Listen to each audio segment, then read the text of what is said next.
finding those levels too. Look at that four-punch combination. It's a masterclass right now from Shakur Stevenson. That's what you're seeing. A masterclass. And Shakur meeting him with straight left hand. Oh, and there's a knockdown scored with the left hand.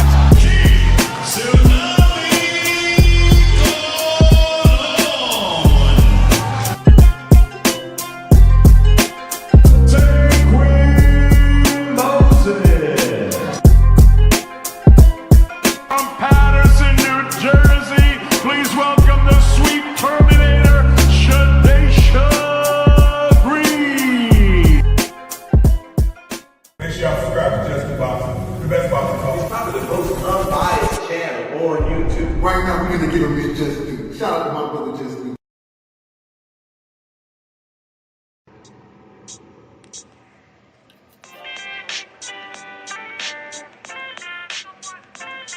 Yo, you know the deal. We back again. We never slacking. Word 'em up. Ladies and guys, whether if you drunk or you high, it's time to pay respects to the illest man alive. If you think you got a point, he'll shrink you down to size. And from there it's downhill like a slinky or a slide. Open your eyes. Got a deep connection with the rise, so you might see them jump in whenever they go live. Peep it. This channel blowing up now, it's not a secret. With tons of exclusive interviews to listen to. Them other channels I hate, but yo, they missing clues. They start narratives, sip the goose and twist the truth. It don't take a rocket scientist to get the proof. Just click the live at 4 p.m. Eastern time. But when you chime in, make sure you keep it kind. But if cowards want to debate, then it's feasting time. My man Just Do shine busy all the time. Grind 24/7, 365. Videos he might have 365. My rhyme sick, they make you do a 365. You get a rich if you think you fit to survive. It's Just Do Boxing, time to click the live. Ain't no beginners, if you soft, you ain't down to ride. I crush you, respect too, it's Just Do. He got the illest boxing show on the internet. The boy been a threat and he ain't even had dinner yet. Word 'em up. Yeah. You know what time it is.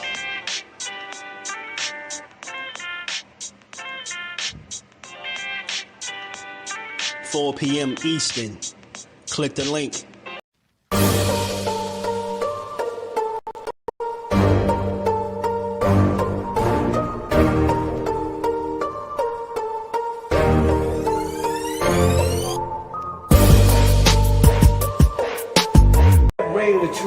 Tell on your ass what you doing or what you're not doing every single time. You can lie, you can bullshit and all that, but when that bell ring, if you ain't put that work in, it's gonna show, bro. It's gonna show. Not to mention y'all in a sport that can cost you your life. Literally, you can die in this shit. So if that's the case, man, if you gonna do this, don't bullshit with it. If you don't really want it, say to yourself, keep it real with yourself. I really don't want this shit. I can't put the work in that it requires. Walk away. Ain't nobody mad at you. Go out there, you're young enough, you go get educated, get a skill, do something, man. But don't play with this, man. People you can get killed in this shit, man. What's good? What's good? Salute to the family. How y'all feeling on this good Wednesday? We back to build on this boxing and give it its just due. It's much needed just due, man. We gonna talk about it, man. We got some interesting stuff going on. As always, man. We gonna get to it. How y'all feeling, man? Listen, double tap your screen, hit that like button. Sub to the channel, hit that bell icon, support the build. We gonna get to this. CJ is in the building. My dog Blunt Sports, what it do? Baby girl Miss Just Do is in the building. How you feeling, baby girl? Shout out to CJ. 704 Joe, my dog. You know it, man. The Black Jesus, man. He got some smoke, man. He got options, man, after Saturday, man. After this big fight. You know, after that big win, man, proving some people wrong, man. Listen, I didn't never expect for Devin Haney to be at 147 when he was. I didn't expect him to be talking about fighting potentially Rolando Romero, man. Who would have thought, man? Boy, what's good with it, fam? Who would have thought, man? Rolando Romero and Devin Haney? Are y'all interested? How does it sound when it hit the air, man? Rolando Romero and Devin Haney in a unification at that, y'all. Yeah, this is getting crazy, yo. So let me find out Dev. Let me find out Debo Dev about to go two division undisputed. Because 147 looking thin, man. 147 looking real light. It's looking real light. You know what I mean? Yeah, that's coming up too, Cash. We're gonna talk about that as we get closer, because that's the fight I'm looking forward to. Shout out to Tim Lee. What's good, bro? Cash said Pitbull KO Roach. Shit, I don't think so. I think Roach about to take Pitbull to school. That's just me though. Devin versus Virgil. Are you tripping? He said he need to see Devin at 54 right now. Devin and Virgil is crazy. Hell nah, they ain't going nowhere near that damn animal. Hell no. That wouldn't even be smart. That wouldn't be a good idea. But look, man, look how we got here, man. Look. Bill Haney shook up the internet a little bit.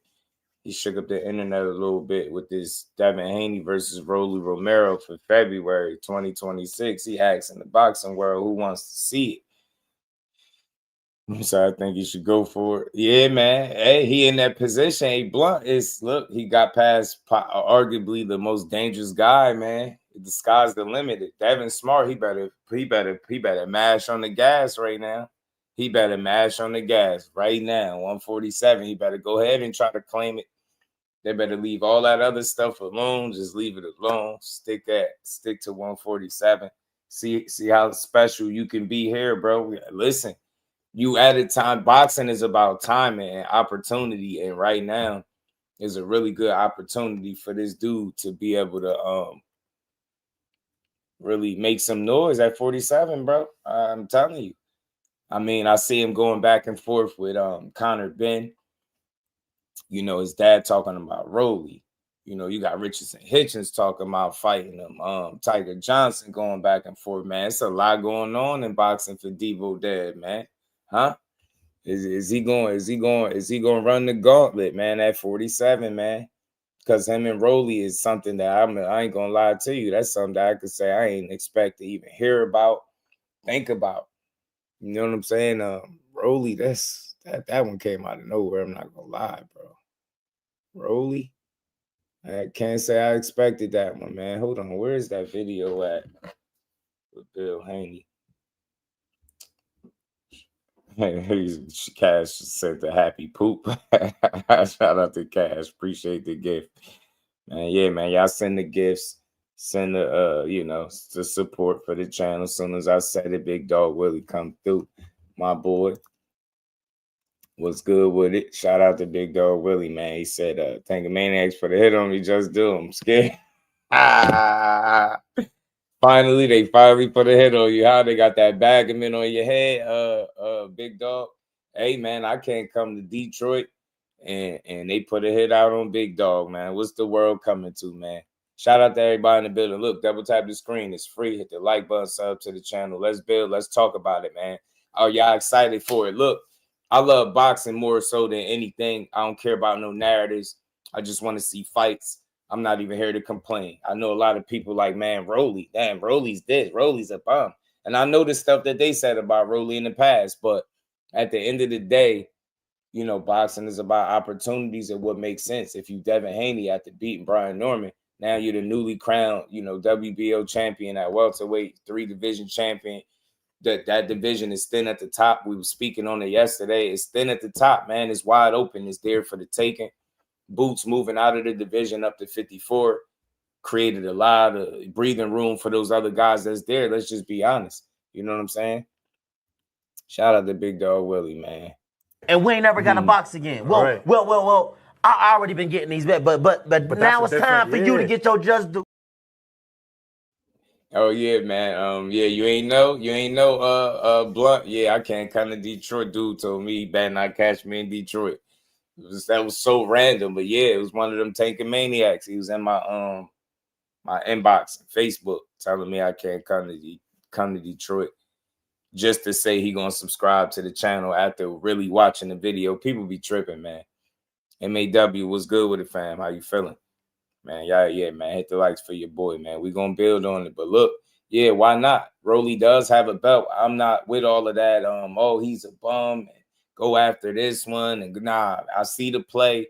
I see what Devin Haney on. You know what I'm saying? While Ryan Garcia is sorting out whatever business he got going on. Like, think about it. He playing it smart too. He just fought. He fights in February, and it is Rolly, right? Let's say it is. Right? You got Ryan potentially fighting Barrios in February too. All he got to do is win, and that sets up a 3-belt unification potentially if both Devin and, you get what I'm saying, Ryan win their next fights. So I'm all for this. I'm all for guys chasing legacy. I'm not about to be overly critical of the guys that's holding the titles. You only can fight who has the belts when it's your time, man. He got the 47. He hit the ground running. He went right after it. Shout out to my guy, JP. What's good with it, homie? He said he went after a guy that's dangerous. You know what I'm saying? I'm telling you, he went after a guy that's dangerous. And Brian Norman, now after beating him, it's just the sky's the limit. You got choices. You got options. You're going to have to fight meaningful fights, though, if it's going to be for Turkey. You know what I'm saying? I wouldn't be surprised if he entertains a Rolly and Devin fight because of how Rolly fights. You know, the contrasting styles, man. I don't know. Rolly could be a little tricky, man. I'm telling you, he landed some shots on Tank. It's an awkward dude, man. I don't think he the same as he once was before that knockout and before the Pitbull Cruz situation, but he's still dangerous, bro. You can say what you want. That dude still could punch. As long as he upright, he dangerous, man. Ryan learned that the hard way. And he fighting with a little more poise and discipline. Rolly is fighting more calculated and being more strategic and patient. That's interesting, man. So look, I'm on board. I'm on board. Let's see. Somebody got to dethrone him. I mean, look, he got a belt. Somebody better take it. And if it's gonna be Debo Dev, I ain't mad. I ain't mad at nothing he's doing. I ain't here to complain. He with the smoke. If you chasing champions or top guys, I ain't got nothing to say about that. And we all know Rolly kind of slipped in the back door. You know, we all know he kind of got ushered into this spot like he didn't really, you know. Like he got a gift with the Barroso situation, and he found a way to be relevant. I mean, he beat Ryan. That was big. That was huge for Rolly. So he found a way to be relevant. And now, if people don't like it, beat them. That's what I'm on. Like, I ain't here to sit here and trash Rolly. Hey, look, just say what you want. That dude is an overachiever. He picked up boxing late as hell. And find himself with a title at 147 is crazy. So look. Let's see it, man. Let's see the fights. Roger was good. Letting them belts go. PBC, Debo Dead come for everybody jewelry. Trying to fight on the same card. That care about being the main event. Yeah, because I don't think it mattered, bro. John Wick, long as that check cleared the same. 2 cents was good with a homie. And shout out to Ann McLean, the professor in the building. Said Rolly ain't cursing no more either. Mine is clear. Gonna need to tussle with Debo. Craig threw a brick and missed. Rolando better be prepared. I'm telling you. Better be prepared, Debo Dad, man. And he a little shaky. Man, Dad mess around, be the one to stop. Man, what if he stop Rolly, bro? What if that's the right opponent for him to get a stop? I'm telling you, man, I can see this shit. I can see this stuff, yo. He got them sharp shots. He messed around and catch Rolly with some sharp. Rattle his brain real quick. He start going through some PTSD. Or should I say PTSGTD? PTSGT. He punched Rolly in the face with one of the right hands. He started going through that PTSGTD, man. That shit get crazy. Dante's boxing talk about dog. What's good with it? I heard God talking that dumb leftover stuff. Yeah, they give you headaches. Yeah, man. These guys ain't food. Literally, I know we refer to them as food, but look, man, nah, bro. These dudes ain't no leftovers. He got a belt. what do you do when you take a loss in life? You bounce back, and that's what Rolly has been able to do, for better, for worse. You don't gotta like him. He don't gotta be your favorite. But I don't have an issue with Rolly, bro. He just do him. He do him. He really don't care. He get knocked out and come back and do him. Bro got knocked out and started talking about Happy Easter, man. Like, I'll never be mad at Rolly. You get me? Bro got knocked out and started saying Happy Easter, man. You see how, you get what I'm saying? See how, courteous he is, man? You know what I'm saying? He was just in the fighting for his life. You know what I mean? And seconds after it, minutes after it, he thinking about us, the people at home, wishing us a happy Easter. Come on, man. He's a real gentleman. How could you not root for Rolly? You know what I'm saying? Nobody else. I bet you ain't nobody else wish you happy Easter. None of the other boxers. You know what I'm saying? Nah, I like Rolly. You know what I'm saying? I like Rolly. You know what I'm saying? He got blitzed by Pitbull Cruz. He got blitzed by him. You know what I'm saying? And still had the wherewithal, to stand in that ring in front of everybody and say, man, Happy Easter, everybody. You know what I'm saying? Like, that meant something, man. You know what I'm saying? That was near and dear to my heart, man. Shout out to Rolly, man. You know what I'm saying? Only boxer to ever wish anybody a Happy Easter. You did? You know what I'm saying? Rolly say, make 2K in a week. I make that in 7 days. If you're a fighter and unify. That's what I'm saying. Hey, John Wick, I'm right there with you, bro. We ain't here to whine. We ain't here to whine. And look, I'm interested in this because if y'all was following me ever since the Ryan and Devin thing, I've been an advocate for him getting back to where he needed to get to. And I think the more the days go by, the more I see opportunity for him. And I think him and Bill see it too. They're pretty damn smart. They're on to something, bro. They on to something, man. I'm telling you. They are on to something. 147 is there for the taking, bro. And who's going to take it? Is it going to be Debo Dev and Bill Haney? Huh? They slipping in the back door. They lining shit up like they playing it smart. He said, man, look, we can fight around the same time, the same car. He don't care about being an undercard. Just pay me my bread. You get me? I'm rocking with this. I'm rocking with this, man. I want to see what this 2.0 Dev could do. I want to see where he could take it. I want to see where he could take it, bro. You know what I'm saying? I want to see where you could take a shot out the Ghetto Fab. Debo ain't said Craig cheated when he hit him with the brick. Debo dead. They calling out Rolly, man. Big Rolo. They called out Big Rolo for that smoke bit, man.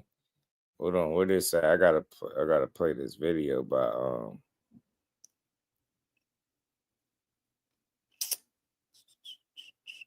let me get to it. Hold on, where is it at? I gotta pull this up because they did call Rolly out. They called Big Rolo the Dawn out, man. This is crazy, man. People gonna complain, but I ain't mad at it, yo. It makes sense, yo. Go ahead, Devin. Snatch up a sec. Let's go ahead and unify that belt with Rolly and then fight Ryan if he win. Or the winner of Ryan and Barrios. Same difference, bro. 3-belt unification. I see the play. Man, Deb going by. Hey, Deb about to quietly go for two division undisputed. While they was hating them, they wanted them out of boxing, bro. Like, yeah, man, he about to go on a run at welterweight. Man, this is crazy, bro. This is really crazy. This is really crazy, man. This is gonna get fun, man. Shout out to the Queen Lisa. We appreciate you. Much love. And shout out to everybody for the B-Day wishes for the baby boy. We appreciate and we love everybody out there, man. Shout out to the Queen Shower. How you feeling? Good to see you in the building. Yeah, man. Dad about to quietly go for 2 division undisputed on us, man. 147. Hey, man, he got past that dark alley in Brian Norman.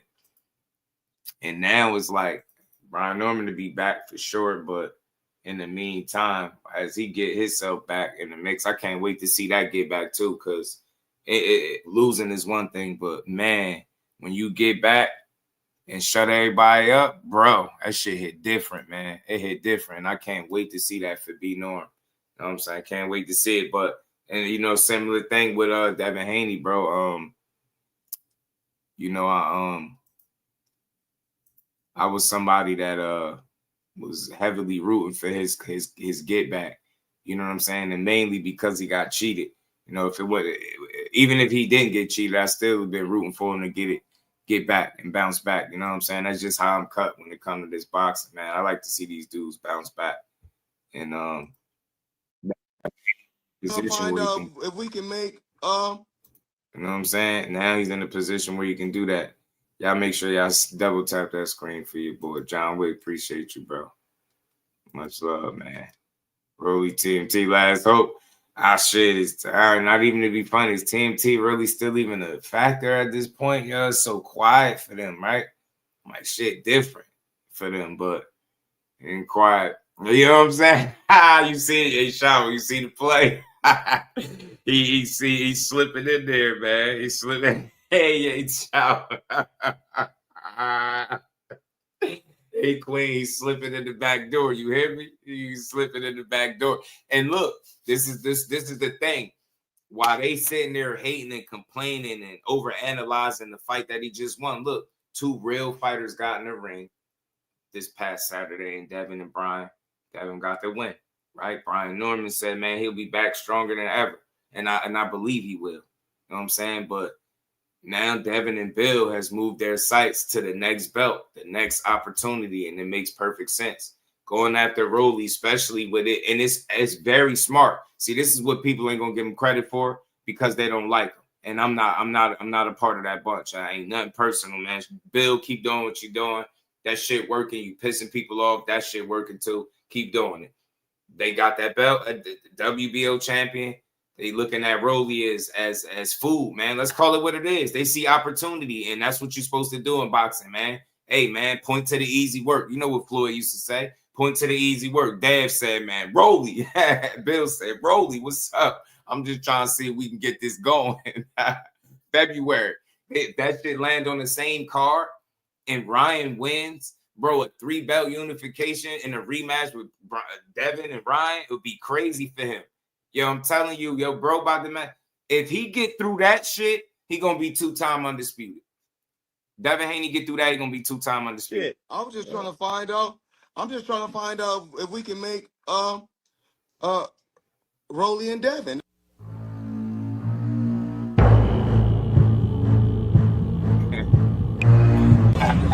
Devin is the weakest link.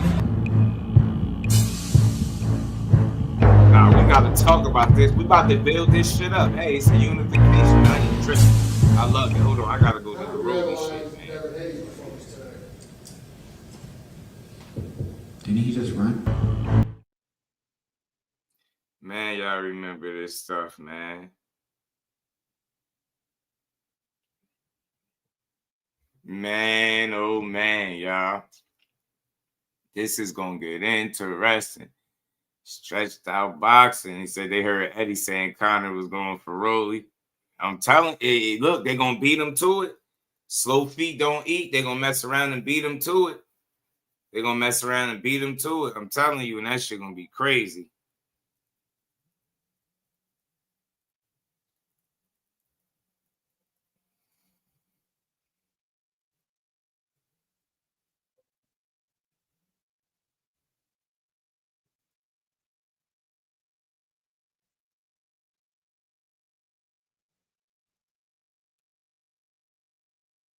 My bad, y'all. Yeah, man. I don't know, man. This could get interesting. I gotta pull up the clip for y'all with Rolly, man. Y'all remember the Rolly clip, man. He went off about Devin. And it just make you want to see it even more now because you start to remember now it was a point in time. Every time Rolly said something about Devin, he was talking crazy. Yo, bro said he got weak genetics, his weak body frame. Like he was going in on that. Y'all remember? I gotta pull the clip up for y'all, man. I gotta get the clip up for y'all, bro. Gotta get the clip up for y'all. And big shout out to my homie, man, Dante's Boxing Talk in the cash chat for that dub, man. Support my baby boy, man. I appreciate you. He said happy Turkey Day to you and the fam. Much love, man.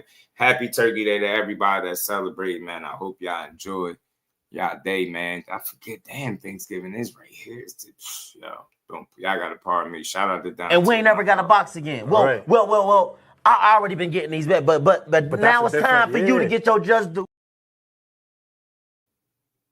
Man, appreciate the love, man. Appreciate you, man. Cut, what it do, man? He said 2 off the list. Some fighters scrap their list. Hey, man, he got lists going on. Devin might stop. Really don't have good punch. Hey, Cut. I was saying that before you got in here, bro. I was saying it before you got in here, bro.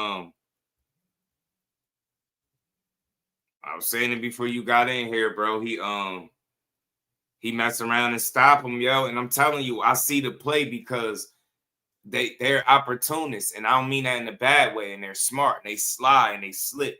And Bill Haney, say what you want, man. He don't get enough credit sometimes for being smart, for peeping the play. Like, come on, man. He told Terrence Crawford to fight Canelo.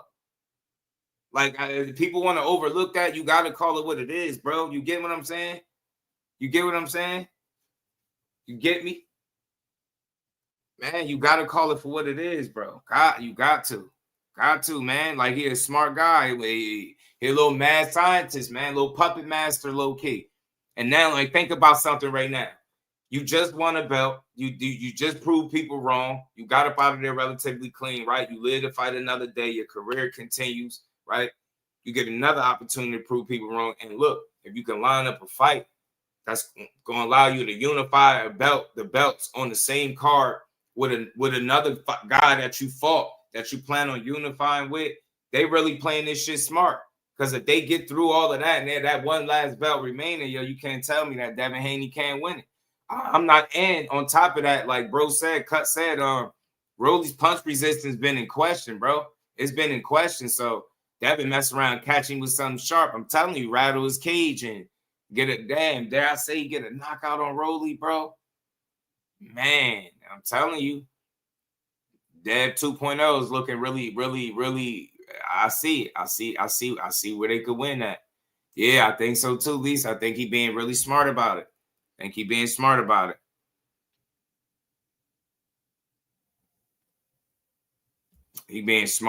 it, man. He being real smart about it. He really is, man. And I think it's gonna pay off for them. I really do. I think it's gonna pay off for them. Shit crazy, man. Bill about to put his son in position, and people ain't see this shit coming, man. You know what I'm saying? We still gonna be stuck on the last fight, like, man. You know, overanalyzing. Shout out to 2 Cents, man. He was playing running back, bro. I got a video on my Instagram with him running the ball and scoring. You know what I mean? Nice long touchdown. You know, my boy getting busy, man. He likes soccer right now too, man. He into soccer heavy. But man, shout out to everybody. Appreciate the love. Let's keep building, man. But yeah, man, I'm telling you, undisputed in 2 divisions sound good, man. It's a lot of history, man. Think about it. They was just talking about this man being a Hall of Famer. You know what I'm saying? I think even Paulie Malignaggi changed his tune, y'all. Let me hold on. Where that? I get the Rolly clip for y'all. Even Paulie Malignaggi, I think, changed his tune a little bit on Devin, man. And y'all know he ain't been the biggest fan of Debo Dev. Y'all know it. Y'all know Paulie ain't been the biggest fan of Debo Dev. I think he even kind of changed his tune. I'm like, man, what's going on in the world, man? Paulie Malignaggi changed his tune? Hold on, let's keep going. Let's keep building, man. Paulie changing his tune is crazy because Paulie didn't never give Dev no credit. Or should I say he just give him a tough time. You know what I'm saying? He's one of his toughest critics, but and man, they got Paulie walking it back, man. Let's keep going. Man, this is crazy. I'm gonna play it in a second, y'all. Paulie walking it back is crazy. Haney tries to knock people out. It's just Devin Haney just has the inferior, genetics. His genetics are beyond horrible with his sloppy legs and his weak body frame and all that stuff. Man, his weak genetics, weak body frame. Now think about it. Since this point, he's been knocked out twice. And looked like he was a bit concussed. Like, he got his brain rattled. I'm telling you, Devin Haney, he appears to be a bit stronger at 47. And that shit could be bad, man. It could play out in his favor. You catch this dude at the right time. Man, Rolly's seen better days, man. We seen it. We know that.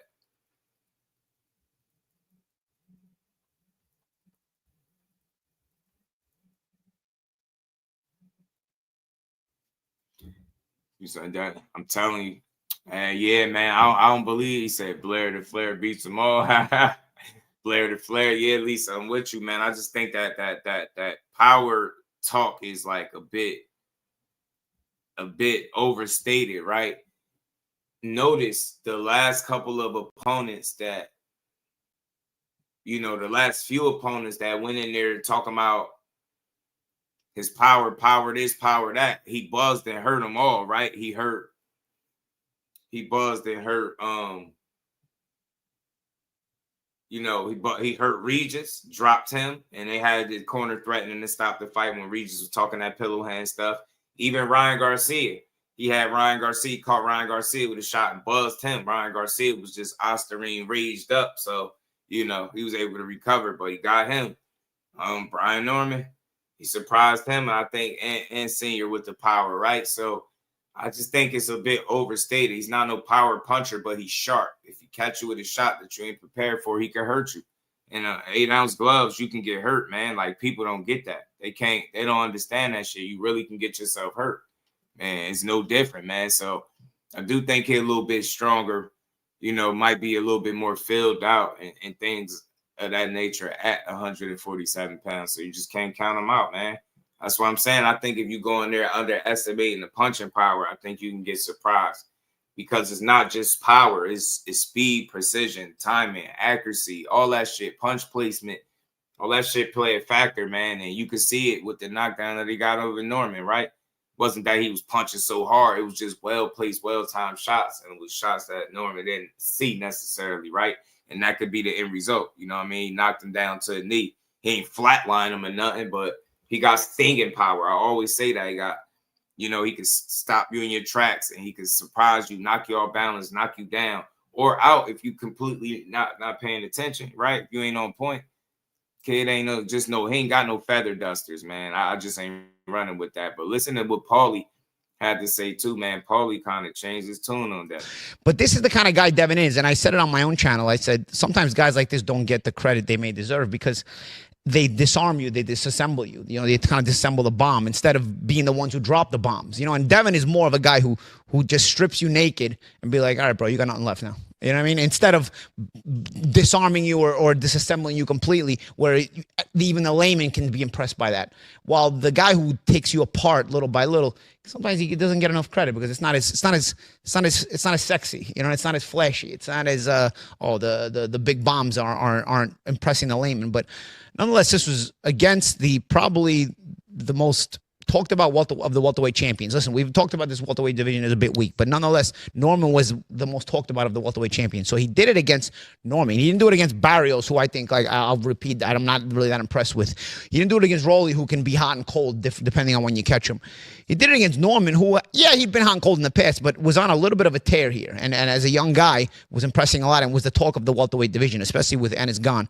And to do it against that guy and to do it the way he did it and score a knockdown in the process, you got to give credit where credit's due, especially because you got to be a little bit of a psychiatrist here. Or you don't know where Devin's head was at after the Garcia situation and the JC Ramirez fight. That's why, Champ, I give you credit if you were that sure a month ago, because that's the only thing too with me. It's like if it's a Devin Haney who's hesitant, and I don't know because I'm not in his head. That every human being is different when they go through stuff like that.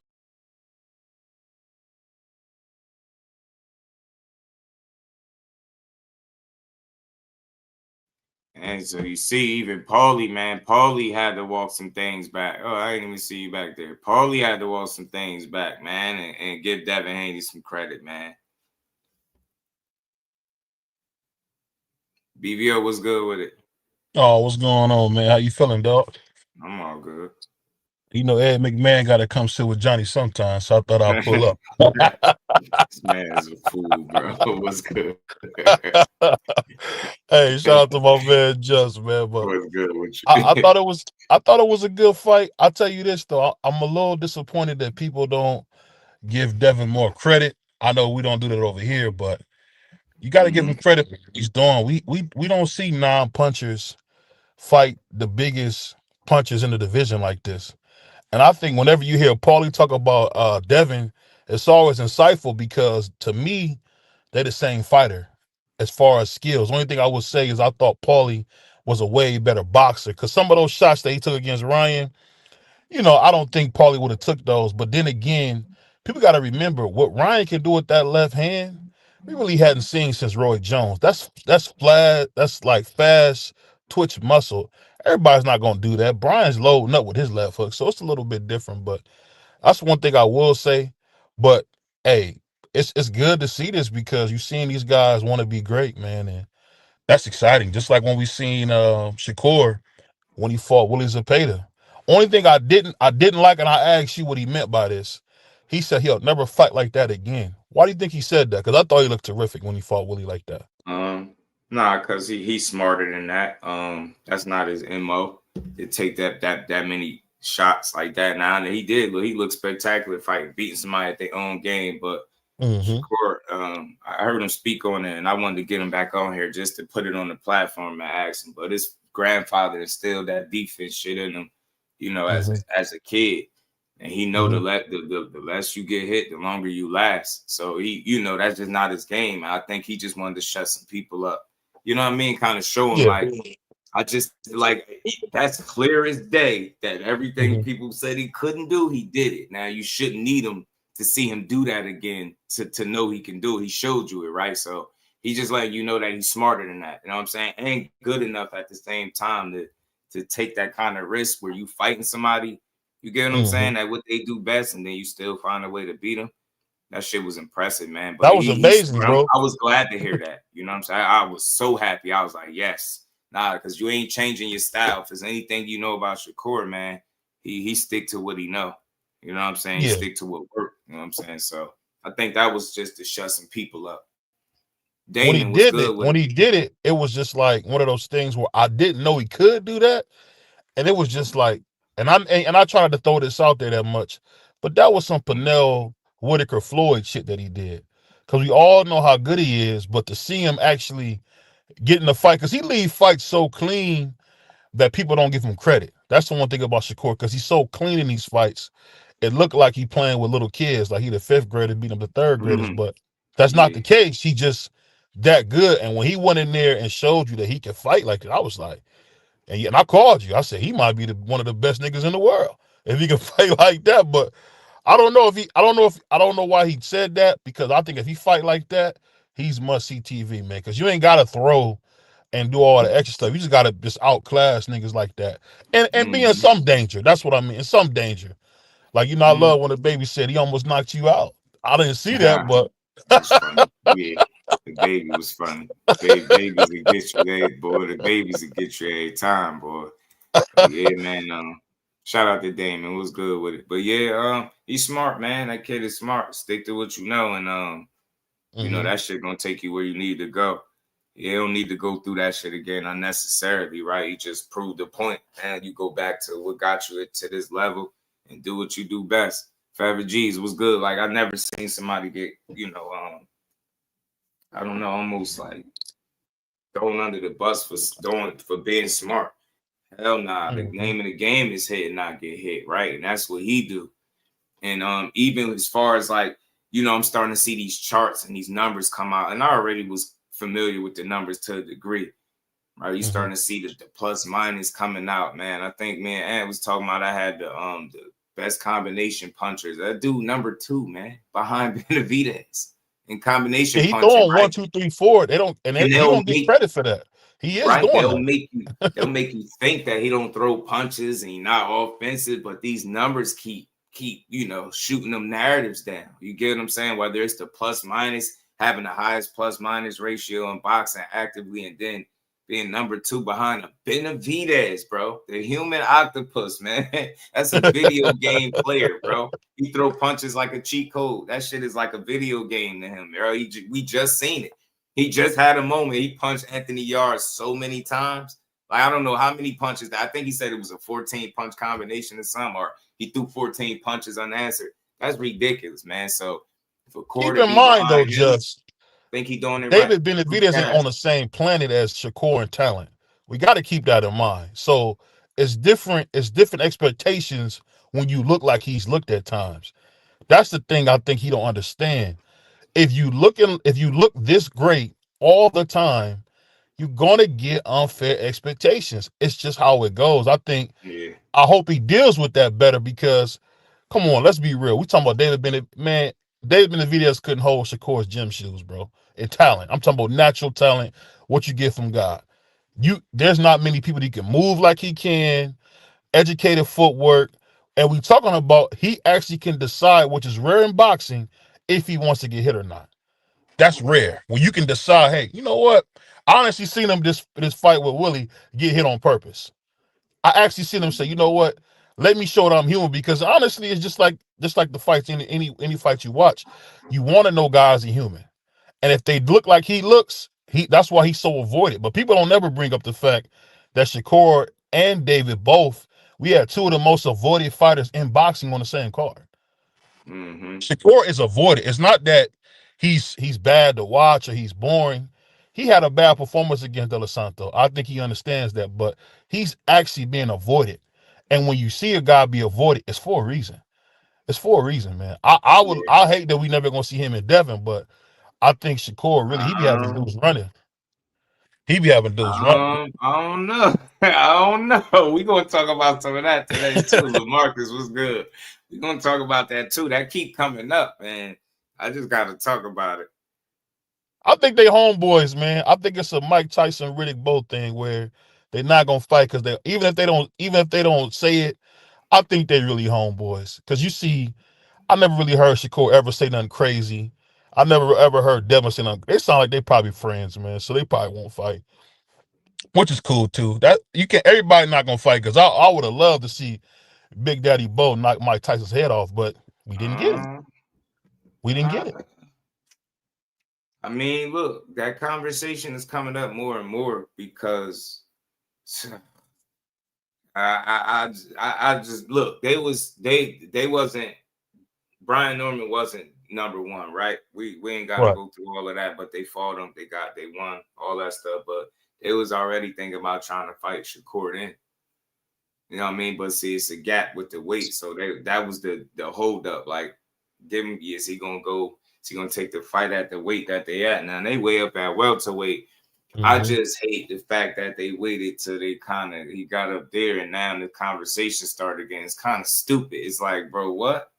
Yeah, 2 weight classes apart, but I get it because he talking about fighting Tio at 40, saying he willing to fight Conor Benn at 47, and then that just opens the floodgates, right? If you're gonna fight anybody, you willing to fight anybody at 47, then you gotta be willing to fight them all. And I get it, but I just think in due time, man. Core says something about the stars align and shit like that. I just know with that fight, it got to be a priority, man. I feel like that first time around, it just was unfortunate that it was when Devin was ready to lead the division, right? And it's the talent. Just that's the thing. It's the talent, and I think, and I know how much you cover the sport. It's the talent, and that's the thing I think that he has to understand, and people who support him understand. We don't give a F about what you want. We see the talent. Brother, the way he beat Willie Zepeda, he looked like the best fighter in boxing. It's just that simple. We ain't got to put no mustard on it. We ain't got to put nothing with it. That's how he looked. That night, he looked like the best fighter in the world. So guess what? We want to see you do like every other great fighter did. Go and fight niggas who can hurt you.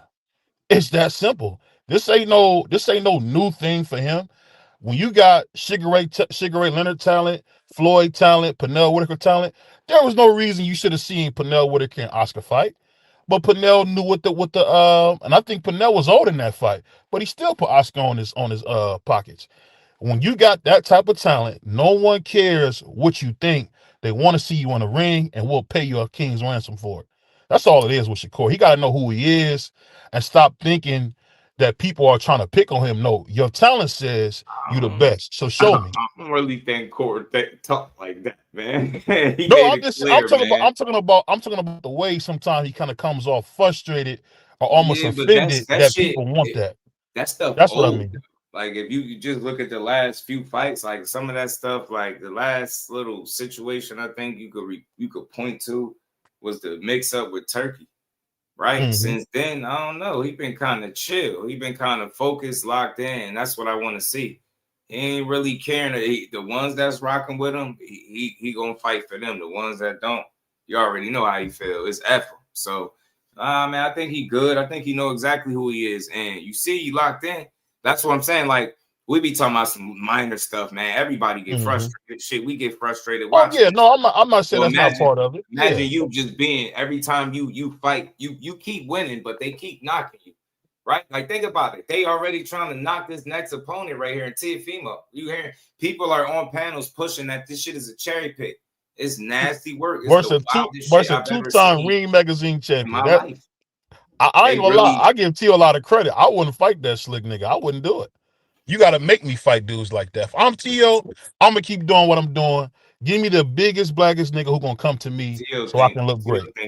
I think T.O. feel like he got advantages at 40 right now, and I think that might make him comfortable taking the fight, or just, I don't know.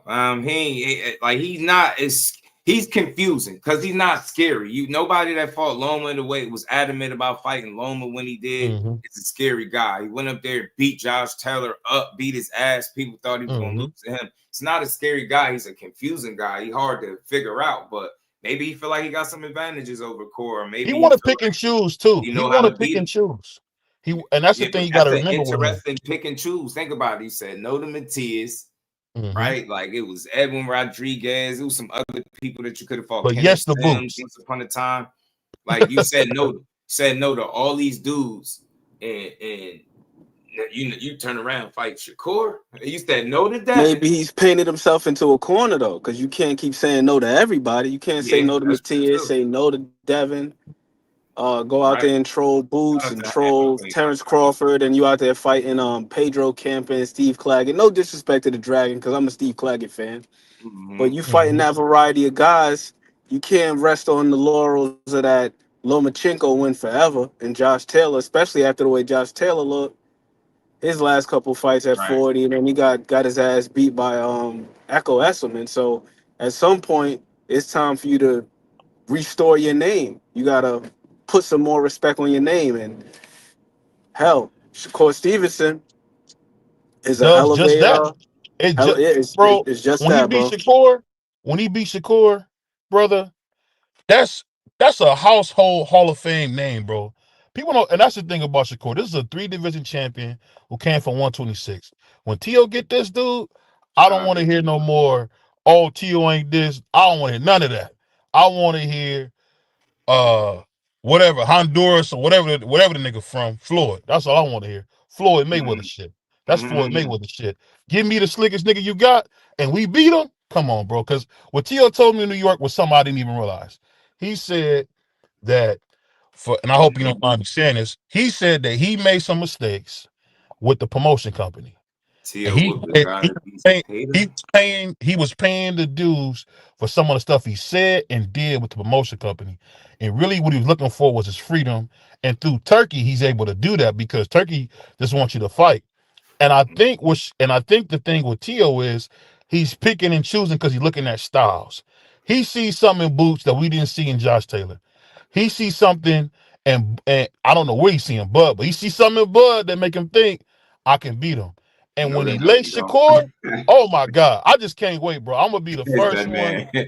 I'm gonna be the first one throwing this one person I know he ain't want to fight is fucking Crawford. Now, what if he would have beat him? Judge? Hey, yo, I'm telling you right now, Judge, what if he would have beat him? I would be praising T.O. for the rest of the damn year if he beat Bud Crawford. Shout out to my guy Yaviz, man. He says sent it. Thank you. Appreciate the love, man, for the gift, man. But look, anything is possible, BBO, but I just think the probability and likelihood of that is just so low. That 60-40 fight of Bud Crawford still in his prime. Would he think he's saying, if they believe what they say with Crawford, then that's fool's gold. They saying the wrong shit. Like they, he fights the wrong fight sometimes. Just that's what you got to remember. Like Madrimov isn't good. It's just the fact that Bud chose the wrong fight to fight, and what T.O. was banking on. I think he would choose the wrong fight. Go ahead. He moved up to 54 as a little awkward guy with some tricky timing and movement and shit. And some fights just gonna be like that. But Bud goes to show you that if he thought Madrimov, and I ain't gonna say he overlooked him at all, not one bit. But if he thought definitely Madrimov did, Just you can say that he did, like somebody that could really like a Canelo threat, man. You see how dialed in he was, Bud special, man. That shit different. Oh yeah, I just don't feel like nobody that allowed a Cambosis to beat you and struggle with lesser caliber. You see what you're doing? You forgetting the context of it. But what did Madrimov really accomplish outside of like not getting knocked out? Like, what did he really accomplish? That's the thing we're talking about. He landed a couple right hands and did a whole bunch of feinting. Yeah. Never really got his offense on track. Dealing with betrayal, what did he really do in that fight? Teal was dealing with betrayal, and any man, like I've been married to be 12 years this coming year. Hey, when somebody messing with your lady, I don't care who you are, you could be the baddest nigga on the planet. It's gonna affect you. When somebody's messing with your lady, and I don't care what nobody say, you're only as good as you are emotionally. Boxing is 80% mental. People don't even realize that. I hear every good fighter I get the chance to talk to was an honor for me say the same thing. It's 80% mental. So you can't tell me that if you're dealing with betrayal, because I don't care what nobody say, the woman you're with is your best friend. Nobody else in the world is closer to you than the woman that you lay with. So when you're dealing with betrayal, who knows where that man's head was that night? We seen Floyd get out of prison and didn't look his best versus what was that dude? Marquez. It happens, man. So I'm not gonna hold the doggone George Camp. They didn't look his best versus Marquez. He didn't look as I'm talking about he just wasn't as sharp as people was expecting. Yeah, what? You remember was that the one when he came? I'm trying to think of the one we came out of jail. He did like a couple months before the fight. That Marquez fight looked easy as hell. Marquez did not look like the same dude that was. I could be saying the wrong guy. I can't think offhand. I can't think offhand. I'm just saying it was a fight where he had went to prison and he didn't look himself, and people tried to say that. I just think it was a bad night. But guess what? I'm gonna be in the house for the 31st, and when we beat the Puerto Rican / black dude, I hope niggas give us full credit. Because I'm excited. That's a hell of a head to put on your wall. Shakur Stevenson. Oh my God, I can't wait. Not to give him full credit for it though, but the thing is, that's a tall task for him.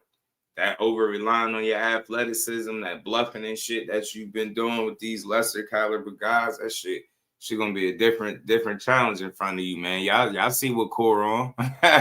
Y'all see what Core on right now. That's the only problem. Get with it, man. You see what Core, you see how you see with it, he got this cheat code in the background.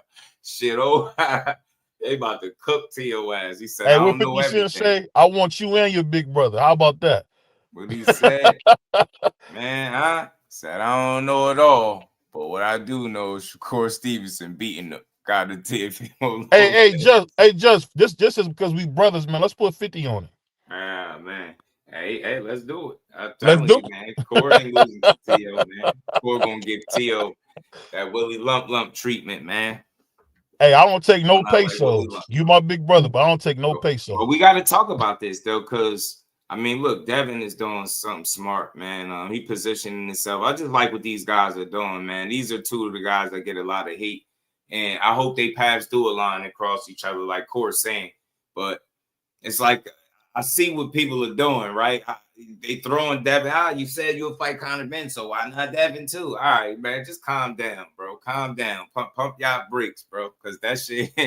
Pump y'all brakes, all right? Okay. And, I don't know if he want that, man. He don't want that like that. Y'all better take y'all time, because that shit can mess up all your plans. You better stick to that dominating 147, man. Don't try to get him in the mix sooner than you need to. I'm telling you, better go ahead and do what you do. Go ahead and win. You know what I'm saying? But I got to play this video from Floyd SchoFOOL, because he has. Hey, can I ask one question before you play that video? I just want to ask one question. Bro, how you feeling? What's good? You hear me? Yeah, it was good. Oh, so I want to ask you guys this. Do you guys think fighters have styles, or are they just whatever the coach says they are? Because when I found out that Virgil Hunter was the one that helped architect this game plan, I can honestly say it made sense why Devin was fighting the way I had never seen him fight before. He looked a little Andre Wardish. So I'm wondering, is it just these coaches who got the style and the fighter takes it in, or it's the other way around? Because I noticed from game plan to game plan, Devin looks like different niggas, whoever's coaching. I'm just wondering, is that what it is? The coaches had a style, not the fighter. What would you guys say about that? I mean, the best way I can answer that, I think, who was it that we was talking to? Ronnie Shields, Coach Ronnie Shields, and they asked him about you know, his style and how do he go about, you know, coaching. And you know, he bring whatever, you know what I mean, he bring the best out of the fighter. So he, you know what I mean, he adjusts to them, and whatever they do best, that's what he bring out of them. Like, he don't switch, he don't change them. So I think a coach is just there to, you know, groom the talent that you have, right? Not so much change you now. You see instances where guys do tweak fighters and different things like that, change their style a bit, but I don't know, man. I think it's depending on the coach, though. Depending on who you know, who's doing the coach.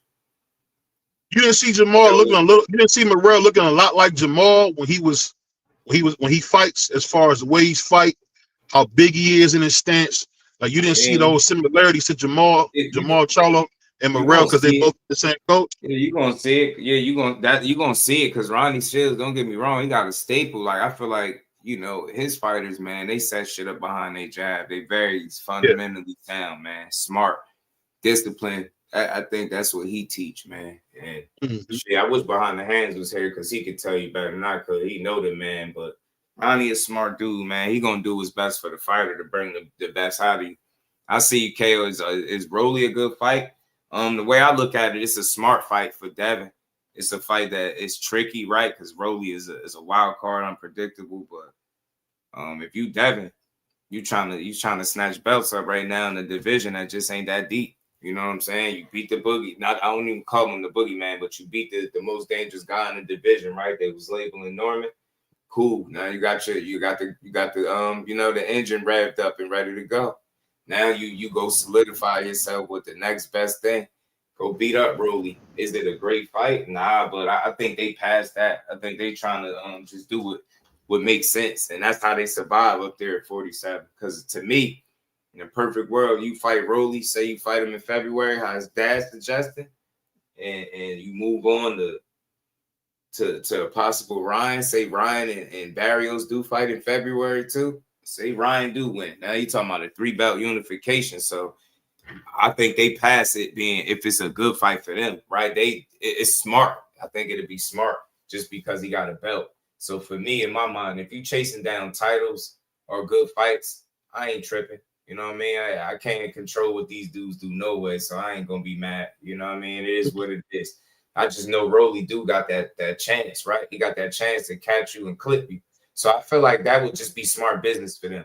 You know what I mean? Smart business. The fight in itself, they just have to deal with it, right? But we seen worse shit. You know what I mean? The thing is, Rolly found a way to be relevant when, you know what I mean, people was ready to write him off, right? So, I mean, you know what I mean? He a champion, so it's like you can't dismiss him now. You gotta fight somebody, gotta go take that. You know what I mean? If he don't belong with a title, gotta go take it. And I think this could be a good time for them to actually fight him. I never thought about that being a fight, but we heard about it back and then.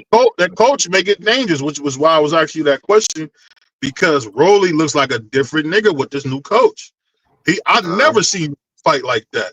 Hit niggas in the solar plex, stand disciplined behind the jab. I've never seen Rolly had educated feet. Did y'all see that? He just fought. He fought more poised, more disciplined, more controlled, man, patient. That thing again, we always said though, what would make Rolly more dangerous? Being more calculated, not just being like wild and taking chances and shit like that. And that's what you're seeing against Ryan. Now, I'm not saying everybody gonna continue to have that success against everybody, but you know what I mean? If you Devin Haney, man, you looking at that belt. You see how you solidified another championship in your third division. You looking at belts right now, and you trying to fight fights. I think that would be worth the bang, right? You gonna fight? It's another puncher, right? You know what I'm saying? Anything could happen because big puncher. Yeah, I don't think that should have looked exactly like. I mean, it'd be different than Norman, right? It'd be interesting to see how he approached that. But again, I think they'd be catching Rolly at a good time. And I'm telling you, if it's anybody that he can mess around and catch with some shit, it'll be Rolly. I'm telling you, he's seen better days, man. You know, this is knockout losses later and shit. You get me? People feeling like you ain't really supposed to have that belt. Somebody got to get it up off you. And that's how I look at it. It's just process elimination, weed out the weak. Now, no slight to Rolly, but if you Devin, man, you better take advantage, full advantage of this shit. You got an opportunity to be damn near two division, you know, undisputed champion. For real, because the 47 is lacking. Boots moved out the way. He made all the room in the world for people. You know, Norman lost.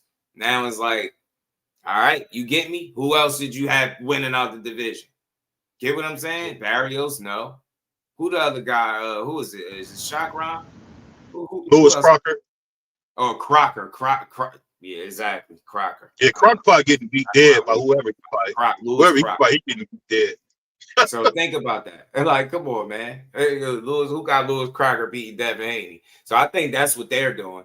To me, that's what they're doing. They're staying afloat. Bill Haney threw it out there, man. He said, "Who want to see it for February?" You know, Rolly been on the record for dissing Devin Haney every chance he gets. So I'm not against it, yo, because I just know anything can happen. Rolly, and he surprised me the way he did against Ryan. Not saying Devin is Ryan, but you just never know, right? You just never know. Boxing is just full of fucking surprises, man. I wouldn't be against it. So that's where I'm at with it, because it's like, what's his options? The best options he got? Sit around and wait for Ryan, and while wait for Ryan, if y'all can fight around the same time. He would a dangerous coach, though. He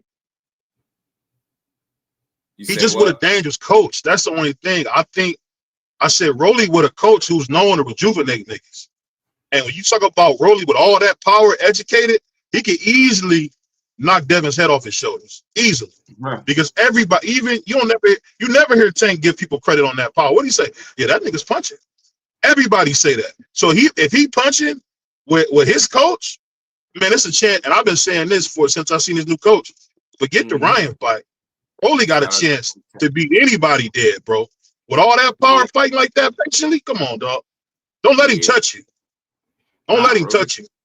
Rolly can punch. Tank said it. I feel like you should find a happy medium, though. I think that the one thing that makes Rolly dangerous against some of these other guys is the unpredictability. But if he becomes a little bit too tame or a little bit too educated, if you will, then it mitigates some of that. It cuts into what makes him really dangerous. Because where most guys will be expecting the conventional thing to happen, he would be doing the unorthodox thing or doing like the awkward thing. But punching like that, though, that's the thing you got to remember. One thing you can't get is power. And I seen Rolly with no thoughts, without no setting nothing up, beat people dead. So with his new coach who got him throwing a jab, did you ever see Rolly throw a jab to the solar plex like you seen that last fight? These are things he's never done. And I'm telling you, when you got a coach, and people don't believe coaching matters, but coaching can turn you. I seen it with Oscar and Floyd Sr. Oscar like a brand new man when he got with Floyd Sr., bro. Coaching can do that to you, man. Coaching and somebody you really believe in, they can make you run through walls. I'm telling you, Rolly Romero is not nobody you play with. That anytime you beat niggas dead like that, and then you got a coach, it's scary, bro. You beat niggas to death. We see it, bro. It's slightly more calculated, and I think it makes him, that's something you don't expect. So in a way, in a weird way, it can make him a bit more unpredictable. You know what I mean? You're already a little awkward, weird style and approach to shit, and now like Emma Fudd boys, all that. He just a goofy nigga. He got the Emma Fudd boys and all that. Yeah, Ryan on his best behavior. Ryan was not one to throw punches and shit. That shit was something. Put his hand in his pocket. His aunt would say, "Put his hand in his pocket." Where do you see Ryan put his hand in his pocket like that? That's what I mean when I say that. Yeah, I think Haney back sticking to the game plan. That's because shit. That's what he did. He had to do it in his last fight. But you know what? I will say this real quick before I get to this video. I do think big part of his confidence, man, was that knockdown. That shit set the tone. Like even the little taunt that he did when he knocked him down, like I think that just was he was really in the moment. right? Felt good to do that. Like, I just think he was like going, like not even trying to be so disrespectful with it, right? But he was really feeling it in the moment. And I think that shit boosted him. I mean, had him poking out his chest a little bit more, taking more chances and shit, made him more brave. Like, that's how you build confidence. You chip at it little by little. And, you know, I'm interested to see what the next fighter look like. But look, you go in there with a rollie. I can't trip because who is it? The landscape is thin as hell. Ain't no blockbuster type real fights at 47 for real like that. So I think if you him, you just trying to snatch up belts and fight the, you know, make money for sure. ASAP Blue Dog was good with it. I'd love to see him in there with Karen though. Ah, man. Oh my God. Come on, man. No, real talk. I think that would be a good fight. A nice technical matchup. Now I'm with you. You talking about Devin Haney? Man. That's I think that would be a nice technical matchup. Oh, you see, and that's why I love, man. You talking about a dog on boxing periods. Sometimes you want to elbow and right in the head, bro. That makes sense. But I want to see somebody get beat dead, bro. That's the whole fun of it, man. Karen gonna let his hands go. Yeah. But let me get back to work, man. Shout out to my mentor. I always try to show love, man. We almost at 6,000, and this never would have happened without my boy Just Let Me On. So shout out to my man, Johnny Carlson. Ed McMahon out of here, y'all. Peace. You already know. Peace, bro. Shout out to BBO, man. Matt Truth was good with it. Nah, man. Benavidez is a dog, man. I ain't shocked by nothing he do. Only thing I was shocked by was that they was really sitting around waiting for him to be unalived because they were supposed to say that, man. He needed to be saved from himself, bro. I mean, he needed to be saved, bro. That shit was bad. All right, you hear me? Like man, you got people pissed off. They like, man, Anthony Yarde might never be the same again, G. But look, let's get into this, man. We're gonna talk about performance with that like that, y'all. Brian Norman Jr. Support the channel. Let's keep rolling. I got to talk about this, man, because look, this is the extended conversation from the fight. You know, people giving their opinions on Brian Norman, Devin Haney, but this was somebody that one of the things that got me, that caught my eye about these SchoFOOLs. They got on going back and forth with Devin Haney. They got on going back and forth with him, like, and saying that they supposed to have heard him in sparring or something, and they had somebody trying to put up $1 million for them to fight or spar or something. I remember the story a little bit, but they had some friction. They had some friction with each other. They didn't like one another. The teams was going back and forth. You know what I mean? But now, you know, fast forward to today, this is years after the fact. And Floyd SchoFOOL Sr., aka TT Sco, you know, he has some things to say about it. I like hearing people give Devin Haney their credit, but y'all gotta stop. I ain't coming to nobody, you know, defense, but we gotta stop saying stupid shit, and we gotta stop being prisoners of the moment, man. I get tired of people talking about resumes and who this one fought and that one fought. If your best win is a guy that wouldn't fight the contemporary, I don't want to hear that shit. And that's the situation Corby in. They be like, yo, he didn't fight this and he didn't fight that. We are talking about Lomachenko. Like, come on, man. Y'all know Lomachenko ain't want to go near him in no boxing ring. That's why he said he'd fight him outside the ring. Loma was on bullshit. He cheated us out of that fight and the tank fight if you want to be technical, but I'm going to just leave. I'm going to let him have it. But TT Sco was talking crazy, man. He said, you can't compare Devin to Shakur. You know, Shakur is not on Devin's level. Some weird shit like that. Mike Kirkland was good with it, bro. How you feeling? I just thought it was wild to say that, man. Absolutely demolished by Conor, Benn. I don't know about that, man. Well, shit. Hopefully we get to see it. But let's hear what TT Sco had to say. And shout out to Mill City, but this dude just be talking, man. Let's hear it. You said he had to run. Yo, he shocked me. I'll be the first to say I was wrong. Devin, that snap kicked in. That snack pack is serious. Nah, let me stop. Now, Devin did good. Devin was hungry. I guess that's the sign of a real champion. That's what I love about boxing. When a champion lose and the world is against him, like, nah, they ain't gonna do it, and they make a comeback and make it good. You know, that made me respect Devin more. Now I'm a little bit more of a fan of Devin. I want to see his next ones if he could pull that off. Were you surprised of him dropping Norman in the second round? Nah, this boxing, anybody could get dropped. Anybody could get dropped. I was surprised how he dominated him. Like Norman really couldn't do nothing. Anybody. You know, I guess it is. Devin did good. I'm proud of Devin. Yeah. What do you want to see next from Devin? And do you feel like that fight with Devin and Kid ever happened? That fight with who? Devin and Kid. Well, do you think that would ever Man, happen? you know they ran from Kid. I told y'all 2 years ago, brother, they was gonna run. Even Shakur running up to what, 147? This all of them running, brother. 40. We here, like I said, when we in line for the title, Tank gonna retire. All the rest of them gonna run up. Keyshawn ran up. He didn't fight us like he said he wanted to. Shakur running up. You know, everybody running up. So everybody running from Kid Austin. Don't make me roll the tape, man. TT Skull. I be trying to let you make it, bro. But you just get in front of these cameras, get on these podcasts, and just start saying anything.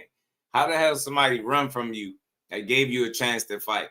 Like I mean this wholeheartedly. Like it's nothing personal. Like that shit is so annoying to hear. Like you better off saying, you know, like yeah, we ain't make it there. Something happened. It was unfortunate. Say that. Jay Will was good what he says. Sent laughing disco. Appreciate the gift, my guy. You know what I'm saying? Like, what the hell, man? Just say, yo, it was unfortunate. Yo, what happened to the attempted murder case that was supposed to be under investigation? Right. So, like, to say somebody ran from you that gave you an opportunity while you dragged them every chance you got, it's just so foolish. Nobody's thinking about this dude, yo. Like, none of these guys you bringing up, these ain't no fucking Tevin Farmers, respectfully. These ain't no JoJo Diaz's and none of those other guys, man, that you've been in the ring with, no Rene Garones. You know why? You know what's going to get him in trouble? He focused on the physical side of boxing, right? He always try to preach 5 stats at boxing, but he always talking about power this and power that. That shit going to get you beat up. It almost backfired against Rene Garone. You thought you little muscles Malone, you go in there and try to muscle everybody, and when you can't do it, fights get really interesting. Fighters like that, and you looked a little front runner-ish in that fight too, man. I'm telling you, man, I want to see how he continue to develop under this guy because he gonna push him right into an ass whooping. I'm telling you, I'm tired of him, man. Nobody's running from Kid Austin. He's a dangerous fighter. He can fight and all that good stuff. But nobody's running from him. You get what I'm saying? He got some good power. I think he learned. I don't think he trash. You know what I mean? He ain't no Sean Porter, right? He his own fighter, but I see why people make the comparison, but he's a ways away from that. Sean Porter, I think, refined his style. Kid Austin still trying to learn, and he's very young, and he got a lot of time. So the sky's the limit for the young man, bro, if he got the right tutelage and the right people backing him. But always letting your father talk is the shit that ain't gonna go right. You know what I'm saying? You gotta stand on your own too at some point. Gotta say Keyshawn. Yeah, Keyshawn ran, Shakur ran, Tank running. Like everybody running. Shakur, everybody. Like, what the hell? Tank, Shakur, Keyshawn, just the whole boxing is running from Kid Austin. Everybody's scared. And then the lesser guy jump in there in a heartbeat and get beat up by him with no problem. Give Kid Sam Noakes. I'm telling you, Sam Noakes tough, man. I like Sam Noakes. You know who Kid is? They know. They could talk all that bluff all they want. But when it's time to step in the ring, they know. That's why they go through them extra measures. But nah, none of them want to see Kid. None of them on that side want to see Kid in the ring. So I don't know what's good for them. For us, you know, our next thing is Tank. We in line for the WBA, or either he gonna vacate and we're gonna fight either Lucas Body, and then after Cruz and Mortai, we fight that winner. So we're gonna win both our belts. So that's all I can say. I don't know what's down the road for them. I don't know who they're gonna give them the fight, but it's gonna be some corny stage shit. It ain't gonna be real boxing. They ain't gonna give him nobody. You know the bad thing about Mason, and I'm just saying this. The bad thing is his team, like he's still learning, but his team not giving him the best teaching experience for the talent that he got. Giving him that soft route is gonna get, and later on in the future, gonna hurt him. If they put Mason like we seen him in sparring with the champions, where the dog got to come out, then Mason would dig deep and he'll learn how to really sit on them punches the correct way, not be in an overstance, taking away his own power, in a 4 zone, the incorrect zone. When people attacking him, he sits down more on his punches. but they're not teaching him to do that. They want him to be pretty. They don't want Mason to be who Mason is. So see what I'm saying? He got the worst assessments of anybody in boxing, bro. What the fuck is he talking about? Like, I get it. You talking about some little technical flaws and stuff like that, but who thinks Mason don't sit on his punches? Like, you just say, hey, get on these cameras and just say anything. What are you talking to? Y'all turned him down. You didn't want to. This is why I get so annoyed with this dude. Y'all turned him down. You don't even get to comment on Mason. Just sit back and enjoy a young phenom in the making, because that's what he looking like. He had a gritty performance. Yeah, he got some shit to work on. That's cool, but shut up. Like, nobody outside of their fan base is picking Kid Austin to beat no Abdullah Mason if they fall. And we seen the sparring. TT Sco. Yeah, we seen that shit. Just another thing that's so perplexing about it is he kind of shoots himself in the foot by talking about the competition in the soft route. He had to earn that WBO strap. He was in there with a rugged ass dude. No disrespect, but he wasn't in there with like a damn Dennis Baranchek or somebody like that. He was in there with a dude that could take a punch and throw some hot shit right back. So everything that he just mentioned as far as him having to show that dog, that's literally what he just had to show on Saturday night with that matchup. Right. So I don't know what the hell he was watching on Saturday night, but right, like he taking it goes against his own point. He in the 4 zone and stuff. Like, man, shut up, dude. Stop trying to talk like you the master class of boxing. You was over there growing an extra dread, bro, when you was boxing against Rene Garone. That's not a world-class guy. All you do is downplay. Like, it's like you want to give credit, but as soon as they ask you about a potential fight, now these guys is funny. You see the Devin Haney, did you ban it? Bro, Devin Haney been doing what he doing. Ain't nobody thinking about this guy. Y'all gotta build y'all name off y'all wins, not fantasy matchups with fighters that you're deeming scared of you, scared of your son. Like, the fights that don't happen is because everybody's scared and running from him. You don't even sell the right shit, man. Get out of here. Pack him up, man. I'm good on him. Kid Austin, I'll watch Kid, but this guy is not. He not it. He just say anything. Watch. Let me let this play through. He just say anything, bro. It is what it is. What do you think? What do you think Mason is? As far as what? You know, you're talking about, you know, what his family wants to make him his style look like and fight like. What do you think it is? I think if I had to compare Mason to an older fighter, if I was gonna put Mason, I'll put Mason more like a more like a Thomas Hearns. First division. More, I would set more with the straight left instead of opposed to trying to come up with this upper. He spend way more time talking about everybody else than his son. And I get it. It's only so many questions you can answer about your son, but you got to start giving better assessments, man. Teach the people. Stop discrediting and overanalyzing everybody. When you had an opportunity to fight Mason, y'all priced yourself out immediately. You immediately priced yourself out. Talking about he taking the power off his punches. He wasn't taking the power off them punches in that sparring when he was going upside Kid head. We didn't forget that shit. We didn't forget.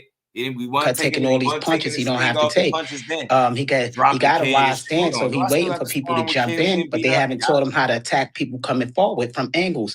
He waiting for people to come in so he could throw an uppercut or these whack hooks. And, you know, those things got to be changed. It's primitive. It's amateurish. When you come to somebody that know the 5 styles, they just gonna set you up, switch the style on you in the stance real fast, and you sleep. But that's for them. They'll figure it out. If they put him in there with Kid, they'll figure it out real fast. In 2 rounds, they'll figure that shit out. Big ass gloves and head, holding on for life. Right. Yeah, people are starting to get excited for that. Yeah, I'm excited about that fight too. I hope they do. I hope they do dare. Put that fight up with Kid. Man, that number one, they're gonna have to. Because these are the 2 faces of boxing around that weight. And it's gonna be that way for a long time. Somebody gotta tell him this. The only thing Mason would have took over if Floyd wasn't born or came. I think you got 1 and 2, but he can't beat Kid. Anybody else he could beat. And I mean that he could beat Shakur. He could beat Keyshawn. Y'all believe me, he could beat Keyshawn. Man, he can't fight no Swami. I knew that from day one.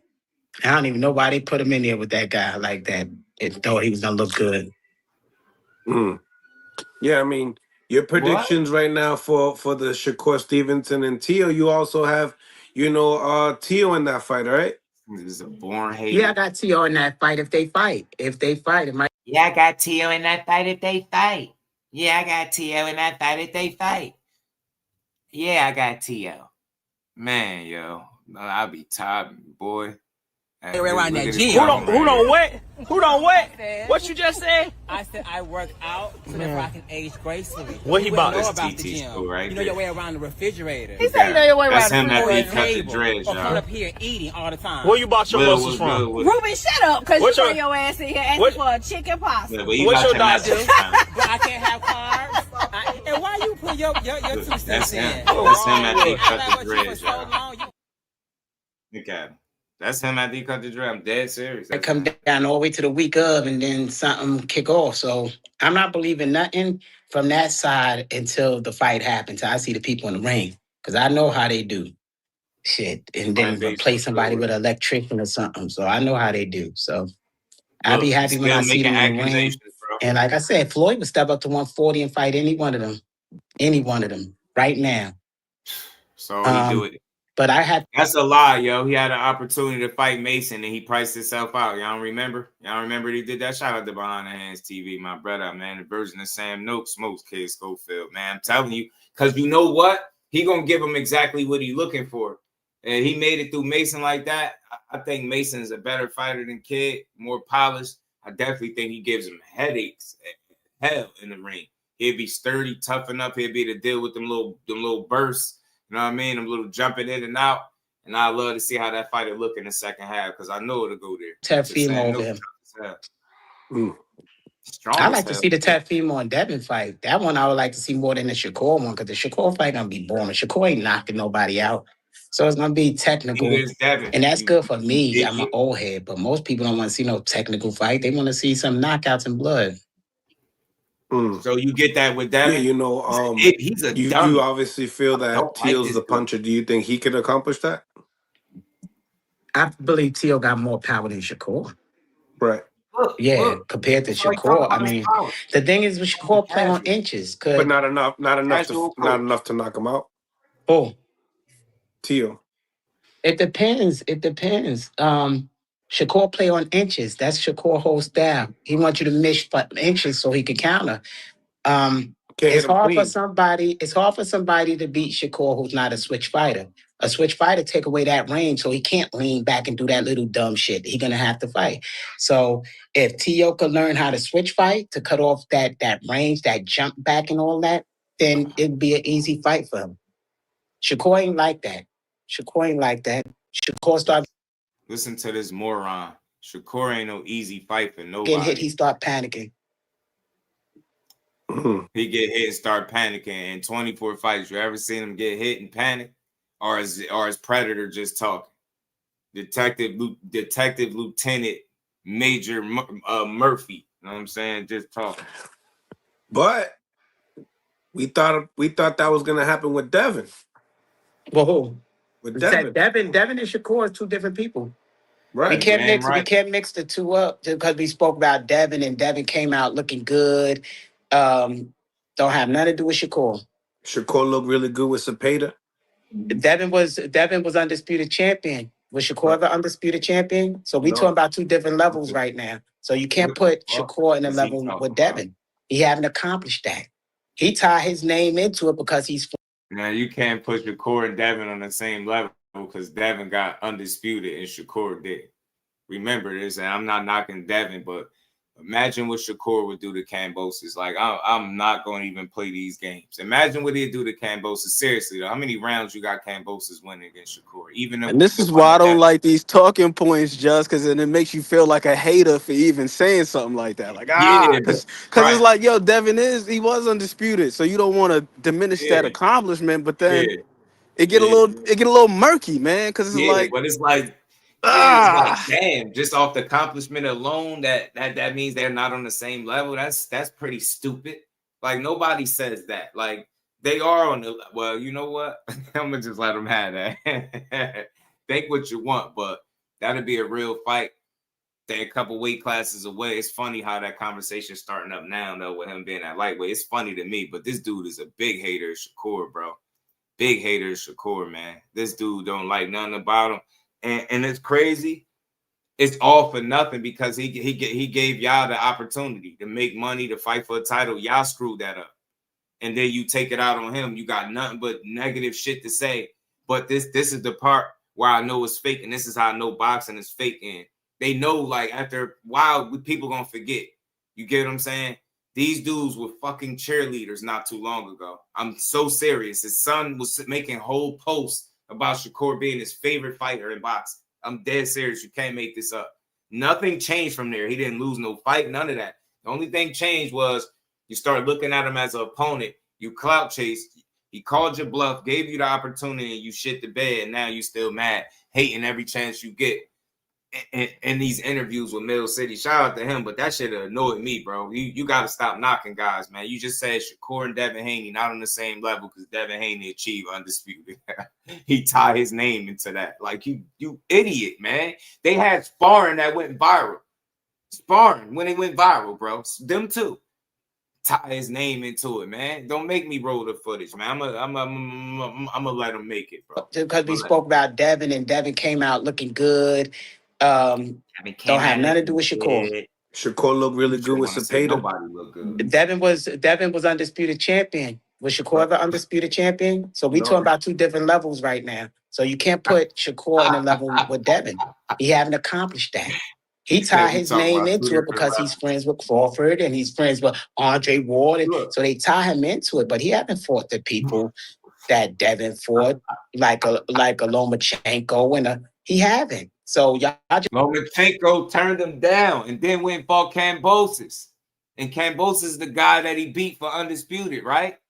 Another guy that don't want to do nothing to do with Shakur Stevenson, man. Y'all got to make it make sense, bro. It's not, he can't do shit about fighting other guys if they don't want to fight him when the opportunities is right there on the pedestal. Loma really disappointed me. I thought for sure we was going to get that fight. I got excited. Man, Loma was like, nah, I'm good. I ain't fighting him. I'm good. You know what I mean? This dude's a big-time hater. throwing Shakur in there. Like, he earned that right, and that's the weirdest shit on boxing. Like, who has he fought? Everybody, he the boogeyman, he this. Who has he fought? I'll wait for anybody to answer that. Nobody would answer that. They'll rather argue and say, Anthony Schofield, than to just look at the record and look at the people they fought record, who they fought. And it would just show you if it's smoke and mirrors or real fight. And I respect real fight. And it ain't nothing crapping on them because I don't want people have egos. And I'm just giving my opinion. I like real boxing. I like seeing blood. I like people that get jaw broken and they in there rocking. That's because I'm my son is a third generation professional fighter. You know, so for us it's different. But yeah, y'all keep putting Shakur in the rankings he don't believe. He don't belong in. And that's because they're gonna cash him out after a while. They want the $10 million fights, $15 million fights. They did a lot of marketing. They did years of marketing to make Shakur that person in the eyes of the people without even putting in any work. I ask you. This is a stupid dude, yo. This is one stupid man. This is a very stupid man. This is a very stupid man. Very, very stupid man. Keep talking about who he fought. He ain't fought no guys with no upside down records like your son has. I'll tell you that shit. They ain't start over there. Where he start over there in Mexico too? Then y'all start there too? I ain't trying to knock it, but if you started like that, you can't say shit. You can't say nothing, bro. Y'all was just about to fight Jojo Diaz, but you pulled out because you had bed bug bites, bro. Y'all went to one of them Airbnbs playing around, and kid got bit by some bed bugs. Now y'all sitting on the sideline not fighting Jojo Diaz. You legit was about to fight Jojo Diaz. Jojo Diaz, bro. No disrespect to him. And you talking about who somebody fought. Yeah, he ain't fought nobody. He ain't put in no real work. Unified 3-division champion. Talking about putting in work. Man won a world title in 13 fights. While your son is what, 17, 18 fights in, and you clout chasing? Because it ain't Kid Austin. It's you doing all the clout chasing. He said people rather argue with him and call him Auntie Sko than tell him who Shakur fought. Well, there you go. I ain't saying they all world beaters, but you only can fight who gets in the ring with you. Kill that Loma shit. Loma had his opportunity. He chose to fight Kambosos. Kambosos will he'll get ran out of the arena fighting Shakur. I ain't giving him no run. He'll get beat up. Took the school, outclassed thoroughly. They mess around, throw the towel in the way he'd get beat up, man. That shit will not work. I don't know what this guy talking about. Rene Garone would never take Shakur through that kind of stress like he did with your son. Like, I hate to do this, man, but it's real. Like, you can't keep saying who somebody fought. You had a chance to fight him and be one of those people that he fought. And you know what the sad part about it is? Shakur would have beat him when they fought, and they would have just said, he was supposed to do that. They wouldn't even give him no credit for beating your son, bro. That's how crazy it is. You talking about what he ain't did, but this is the guy that was your son's favorite fighter.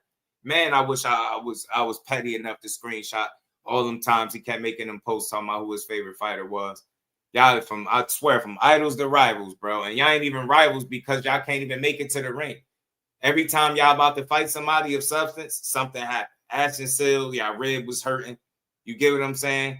You had iPhone 28 chargers plugged into your son when it was time to fight Shakur, playing, Jamaican prayer music in the background. Like, you can't make this shit up. Then it was time for you to fight Jojo Diaz, a winnable fight, and then you let your son allegedly get bit by bed bugs in one of them Airbnbs. You can't make this up, yo. He's not even good representation for his son. And I never say that, but you need to sit your ass all the way on the sideline because you come off as an obsessed hater of these fighters. And now it's crazy. You talking good about Devin Haney now, but you was shitting on him. You got on trying to trash Devin Haney and build your name off some sparring that nobody saw, that nobody in the world saw. And then we come to find out when we start seeing the sparring get leaked, kid in there getting belt the ass put on, he getting dropped and all types of shit. Abdullah Mason dropped him. The no-name kid in the video I just played a minute ago dropped him. Like, none of this shit is going the way you be saying it be going. Rick Ross out of G said y'all some frauds. You a control freak. You on record. You on video telling the chick not to win, telling her when to breathe. Like, it's all bad for this dude. Keyshawn got him out of his character. Instead of talking boxing, you talking street shit. You get what I'm saying? Another guy that you clout chase, then you saying all these guys is running from your son. Come on, man. Like he the big bad wolf, man. The man had bad bug bites and pulled out a fight, bro. Sprained wrist, my ass, man. Sprained wrist. He couldn't even explain it in an interview on his own, man. Y'all ain't even got y'all story together, man. In a minute, I'm going to say pack the SchoFOOLs up as a whole because they ain't moving right. Real Rick Ross said y'all ain't right, man. Said y'all not right. Let me play the rest of this. I just had to do this, yo. You got to give credit where it's due. To say that it's all marketing, what are you doing? You trying to market your son, not off the wins that he get in the ring. You're marketing him off selling the public that everybody's running from and fighting lesser guys. Clout chase Tank, then you want to share the ring with him. Clout chase Shakur, then you want to share the ring with him. Clout chase Devin, now he great and him and Shakur ain't on the same level and you can't compare. No, you can compare Shakur and Devin Haney. Devin Haney just made it the 3-division champion. Shakur was already that, right? He ain't undisputed, but he's a 3-division champion. You can't, some shit your son will never be. I can guarantee, I bet anybody in boxing he'll never be no 3-division champion unless they carved out. This should be politics, and no, it won't be for him getting it out the mud the way his father talked, man. He just a loudmouth. Keep getting on these. Let me ask you, who have Shakur Ford? Give me one A or a solid B, because y'all can't say that Zapata was an A. Stand still in one place. You're throwing a million punches, no head movement, no jabs, no angles, no nothing. So if they beat Farmer, we beat Farmer way better than him. So that's what I'm telling you. Look at him. He went 2 fights. But he had 2 fights with him. You know what I mean? It was obviously he was good. And look how easy it was for us. That's why I'm saying for me to answer like that. For me, it's like I'm just on a different level as a coach. To me. Because I know, like, yo, that's ass. This person is ass. That ain't gonna work. Like I told Farmer, he was gonna get slapped. They said I was bugging. I know Shakur would get slapped by a kid. I know Mason would get stopped by a kid. I know Tank would get stopped by a kid. And all these people, I never took. I've been saying that from day one. It ain't like it changed up. He gonna stop everybody, but he ain't stop all these lesser guys. Yes, all these lesser guys he been fighting. He ain't got 100% KO ratio. This dude act like, yo, I'm telling you, he act like his son is like Mike Tyson reincarnated or something. See, and they all talented fighters. They This all shit the is top. annoying, bro. They all It's the the most top. annoying shit I'm not ever. saying You it out of claim to be disrespect. this They great all coach, and the all you top talk about guys. is power. But I know my guy is Big better. forehead, all that power in that forehead. Yeah, you said February, right? You guys are coming back? We might be on that February Look at this dude. 21st after the co-main. We waiting for Golden Boy to tell us on the Ryan card. It's the co-main. You know we get on big cards. He haven't even accomplished that one yet neither. He got a belt and haven't even done those things. He haven't done the main events like that, them big ones yet. So he's gonna learn. Fire card. I can't wait to him and Kid get in that ring. Who? I can't wait You till and they who? get in that Who? ring. Huh? Zone verse was good, Brody. Tay was Kid good. and Mason. I can't wait for Kid that. and Mason. I can't wait to Kid and Tank get in the ring and Tank decide. They're not fighting. They're not fighting. You had a chance to fight Abdullah Mason, talking, and you priced yourself out. You got your weird ass in on video and priced yourself out immediately. You asked for more money to fight Abdullah Mason than you would have got to fight Shakur in a title fight. So let that sink in. You asked for more money in a non-title fight than you would have got in a title fight that you didn't deserve against Shakur Stevenson. This guy is a fraud. Pack him up. He making his son look bad. He bad for his brand. All he do is clout chase off of fighters that the public, the viewing public, would deem better than your son. No disrespect to him, but nobody, ain't too many people that's picking Mason to lose to Abdullah Mason. I mean, Mason to lose to Kid Austin. It's not too many people, bro. It's not a whole lot of people that's gonna pick him to lose to him. It's just not, yo. It's not. And you knew what it was. You can't wait till they share the ring, but you get an opportunity to share the ring, and then you fumble it. Back-to-back fumbles. All he do is clout chase the better names, the better fighters, anybody that got anything good going on, he clout chase their name, down talk him, talk about how his son to knock him out, and then he go fight a lesser guy than the contemporary that he was just bashing. Sam Noakes was a good solid fighter. Y'all was about to fight JoJo Diaz. You don't have a Sam Noakes on your record. You don't. That's all he do is down talk everybody. It's everybody. Your son gonna knock everybody out when he fight him. This dude is an idiot, man. Oh, man, the day you get him knocked out or beat up, bro, I know how he going to be looking stupid, making excuses. Watch what I tell you. He don't got enough respect for the contemporaries that his son, yes, you talking about proven fighters. You can knock Tank all you want, proven. Knock Shakur all you want, proven. You could jock ride Devin Haney now, but he is, in fact, proven.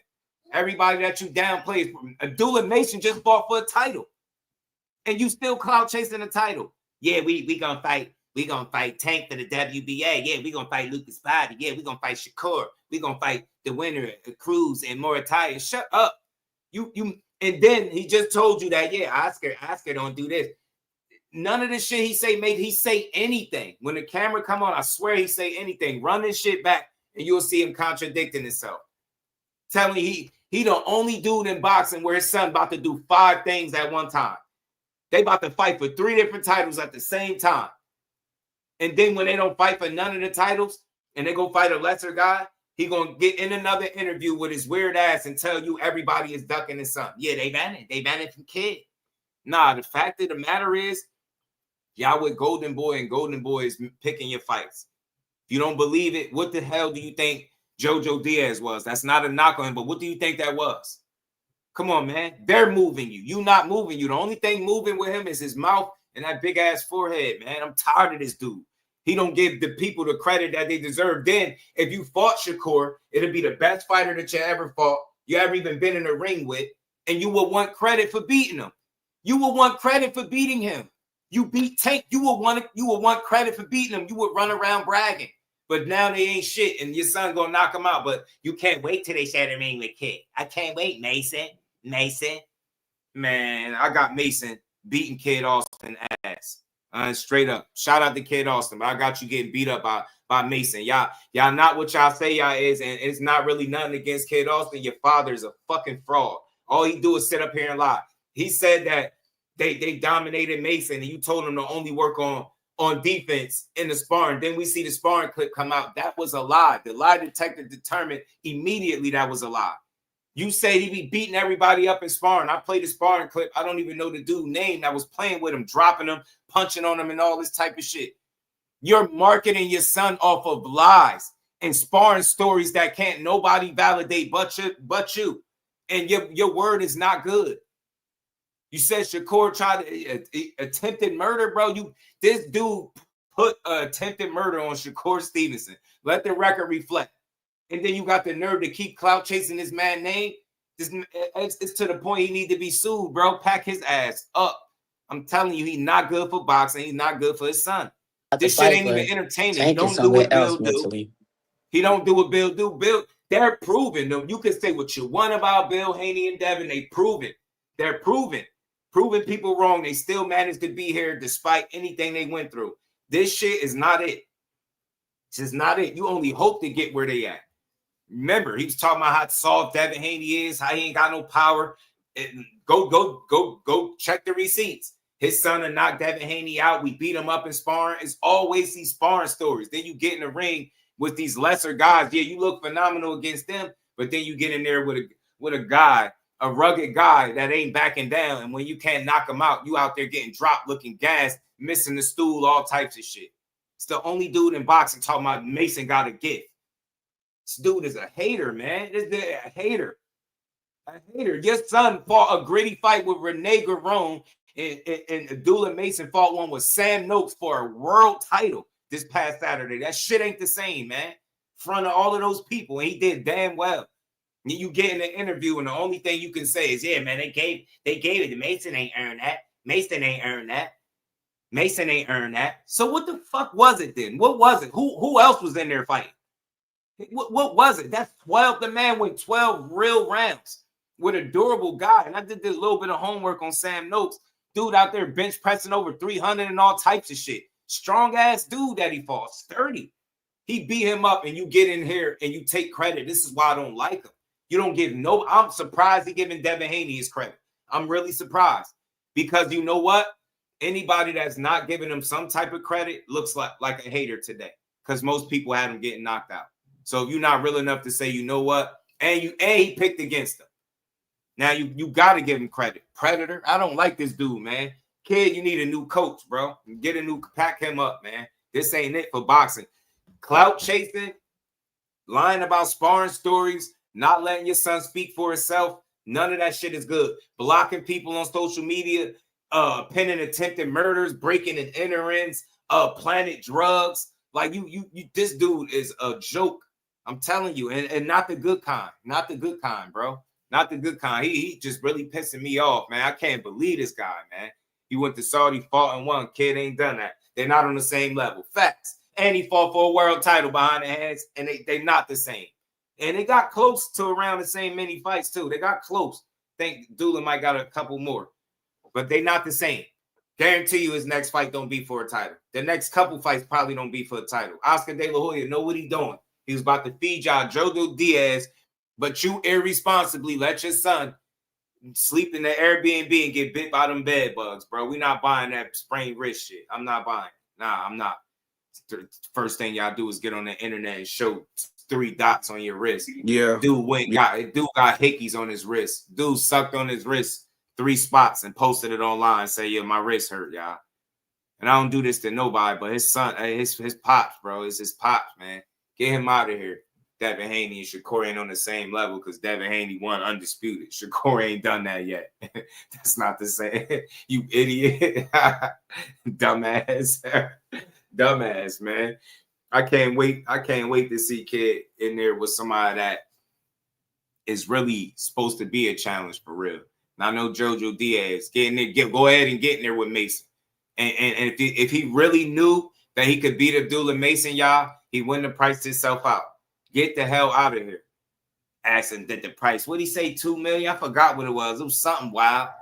He mentioned the word. Remember, we went over that with that Abdullah Mason video when he started talking about that money. He mentioned making money like 5 times in that little short ass clip. He kept talking about money. That's all he was thinking about. He was trying to cash in on your son because you knew what Abdullah Mason did to him in sparring. He was going to replicate that shit in a real fight under the lights and beat your son's ass, and you knew it. So you found a way to conveniently get out of the fight. How did you do it? You used money to get out the fight, asking for more money in a non-title fight than you would get in an actual title fight. You crazy, man. That shit is crazy. Nah, man. He need different representation, bro. They need a different trainer, and he needs somebody else speaking for him, or he need to speak for himself, because that shit his dad doing is nasty work. Clout chasing fighters that are accomplishing far more than what your son doing. Abdullah Mason, a world champion. Why you can't just say, hey man, he had a gritty, tough ass Sam Noakes in front of him, man, and dude didn't, when dude didn't go away, Abdullah Mason kept figuring it out. He got cut in the fight. You ain't talking no real shit, just all negative shit. He got cut in the fight, figured it out. He was getting clipped with real shots in there. Sam Noakes had his moments for real in there. Abdullah Mason had to figure it out, and figure it out is exactly what he did. He can't talk about none of that shit. None of that is in his assessment. Just that they gave him that fight. Shut up, man. Damn hater, man. Damn. And if you can't be a fan of Abdullah Mason, you definitely weird. There's no in between. The kid don't talk shit. He really go out there, let his hands do the talking. He got a gritty guy in front of him. He didn't fold. He just kept applying pressure, putting belt to ass, and figuring it out. It was a real gritty, tough fight, man. That shit gonna make him, I think, worlds better in his next fight. I think he'll be so much better in his next fight because of it. You get what I'm saying? I think he'll be so much better, man. And meanwhile, your son gonna be clout chasing fake title shots. This dude tell us one more time that he gonna fight for Tank Belt next. How many fights he been supposed to be fighting for Tank Belt? This dude won't shut up. And then he'll get on Twitter and be like, we'll love to share the ring with you, Tank. We'll love to share the ring for your belt. Shut up, man. Shut up. Mike Kirkland, shout out to you, bro. Appreciate the love, man, for keeping it real. Our kid Austin Pops, I got to, man. He just not a genuine dude, man. And it been too many lies. To me, it's different if you're entertaining. At least take a page out of Build book. Be entertaining. Be tasteful with your shit, with your troll. It's all, like, think about it. Breaking and enterings, that's nothing to play with. You saying they sent SWAT to your house, planted drugs, ripping passports, like all of this different shit, attempted murders, somebody poisoned, masseuse cream. Like, think about it. His word is not good. His word is trash, bro. He not good representation for his son, because all people is going to remember is that he played games like this. He played games like this. When it was time for you to fight, you found your rib was hurt for Ashton Sill, right? Your rib was hurt for that. iPhone 28 chargers plugged into your son for Shakur. Mosquito bites, bed bug bites, wasp bites. I don't know what kind of bites. Some kind of bites. You get what I'm saying? And now you wasn't able to fight JoJo, man. That shit not gonna look good when it's all said and done. I love to see Schofield and Noakes, man. See how you fare against him. Since he think his problem is gonna be he gonna run into another guy that he just think his son gonna go in there and just blow him out and knock him out and run him over. And when it don't happen, he gonna have hell.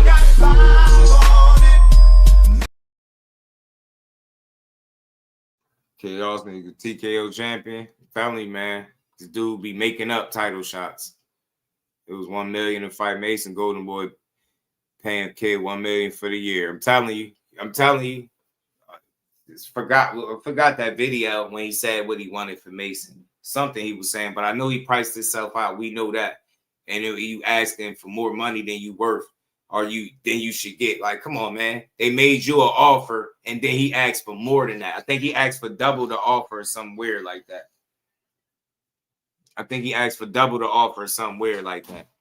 Z, what's good with it, homie? How you feeling? So yeah, you right. Behind the hands, they offered him like $1 million or something like that, and he said 2 point something. He said extra. Yeah, that's the price, y'all. Yeah, we fighting Mason. He said something wild, little testosterone levels through the roof too.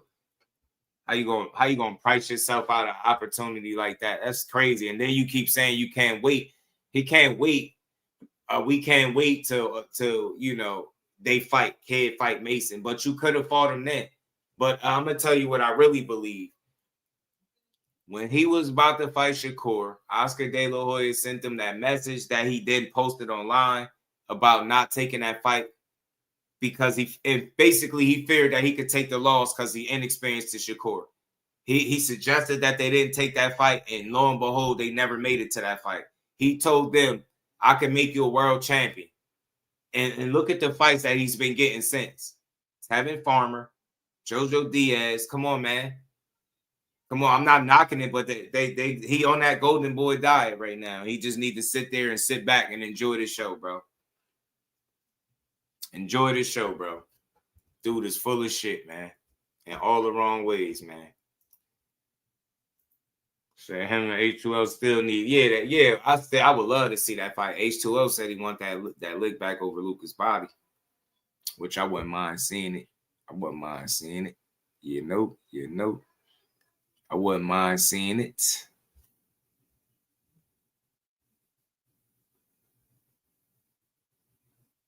So we'll see, man. Look, nothing against Kid Austin. He might have caught a couple strays in the process. I support the kid, but his dad is just strange. He make it harder to support him because he used his platform to peddle lies and bullshit and push narratives, and he comes across as a hater instead of an OG.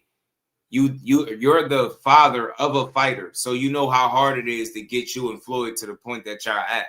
You don't think Mason and his dad and his team bust their ass to get Mason where he at, just for you to sit here and take credit for him? The same thing with Shakur, his team, and anybody else tanking his team, and everybody else that you hate on.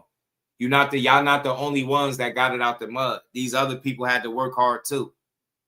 You get what I'm saying? This dude to make it seem like everybody that's doing better than Kid Austin is because it's been given to them. Nobody's put in work.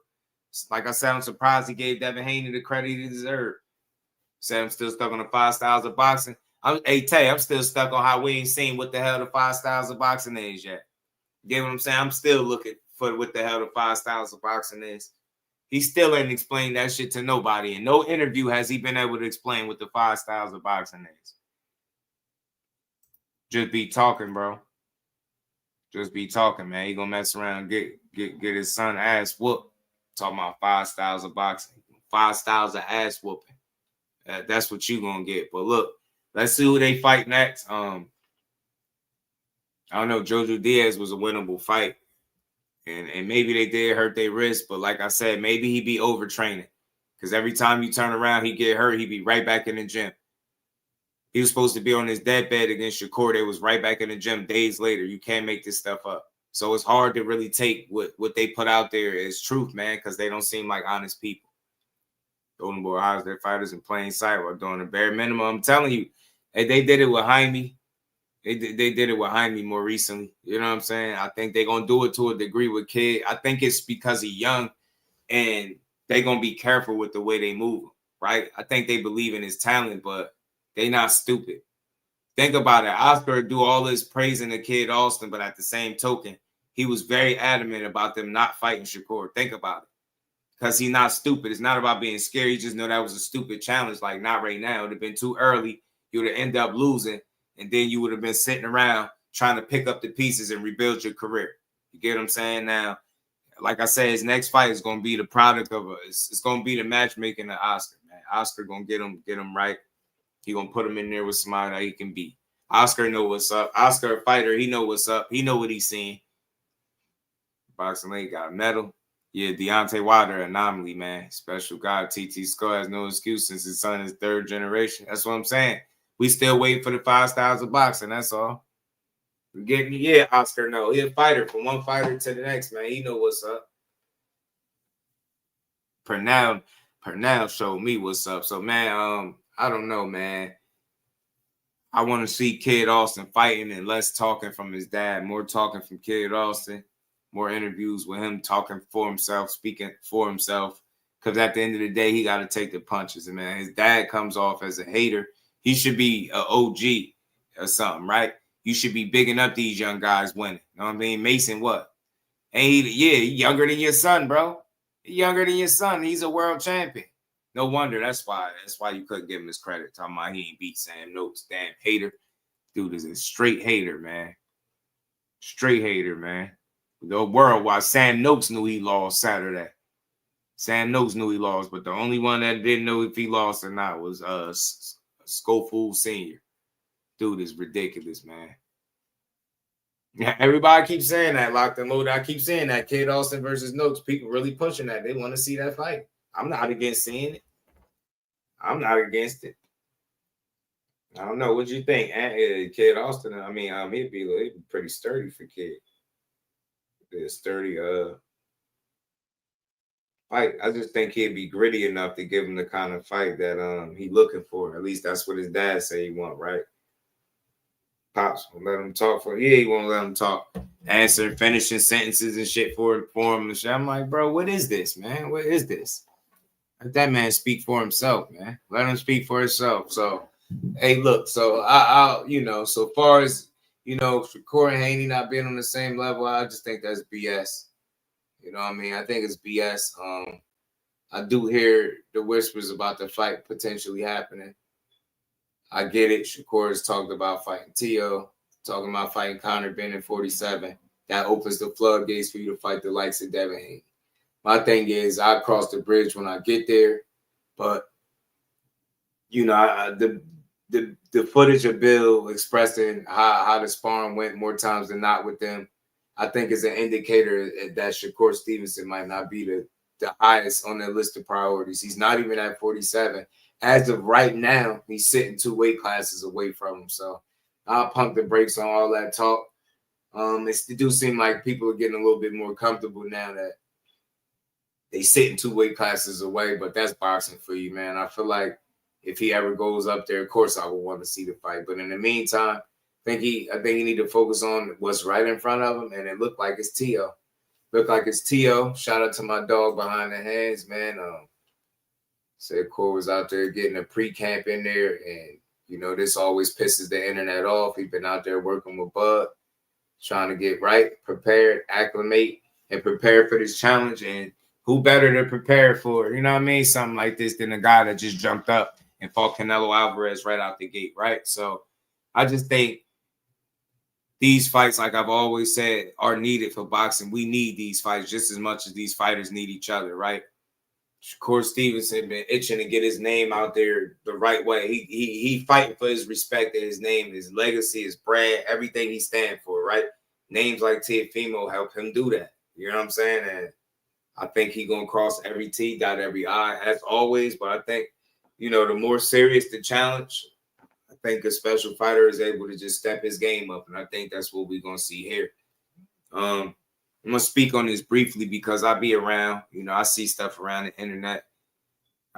Shout out to my dog Blunt Sports, man. I was listening to him cook on this topic, and I've seen some of what he was speaking on as far as people saying, why is Bud working with Shakur? Like, this been the case. Like, if you picking now to be mad at this, it's just the wrong time to be mad.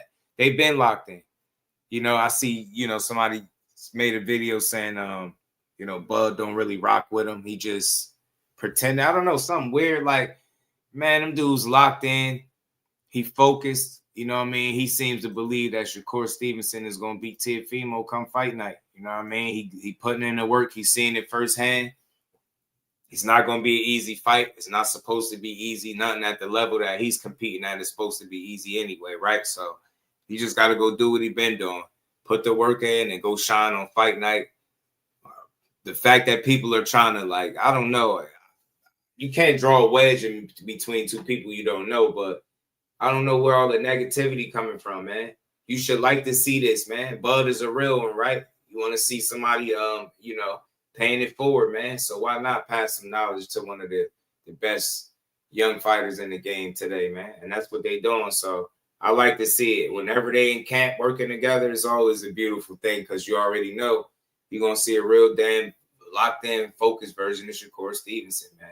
So I just want to see it. May the best man win, but you know who that's gonna be in my eyes, right? But just want to see it, bro. I don't see where all the negativity coming from, and I see people downplaying the fight. From calling it a cherry pick to Teo not being good. That's nonsense, man. He one of the more established fighters and names in boxing. Teofimo was good on anybody's resume. If he was good enough for Cambosis to fight Loma, and Josh Taylor, and many others. He good enough for Shakur to go up to 140 and fight him right out the gate. I think the reason some people are negative towards this fight is because, again, I'm gonna just call it what it is, man. The youngin proving you wrong. Say he ain't about this. He don't fight nobody, and then you see him trying to fight these names that y'all throw out there, and you don't like it because it proves everything. You know what I mean? It proves you wrong. Everything you've been saying. You're going to have to find some new material.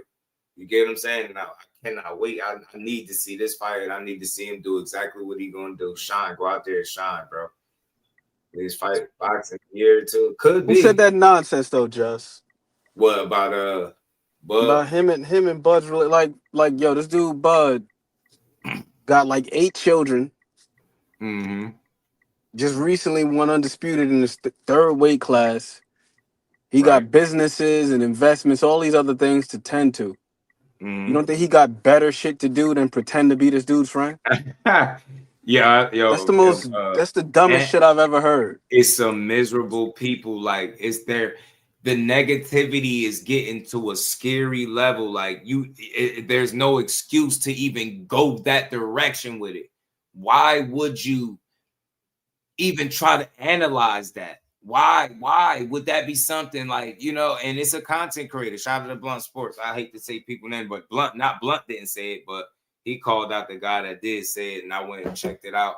And yeah, he's like, you know, Bud don't really like him. And then I'm seeing on the Twitter space, people mad, like, why is he working with him? Like, hey, bro, this ain't new. Like, this shit ain't new. Shout out to my dog, Mike Kirkland, man. Appreciate the love. He said Crawford's core Mayweather co-sign you as a fighter. Who am I to say they wrong? He said, man, Ward. Facts, man. I say that to everybody. It's gonna be repetitive, but I asked that question because I ain't got an answer yet. You ever ask yourself why do they co-sign the dude instead of saying would he not?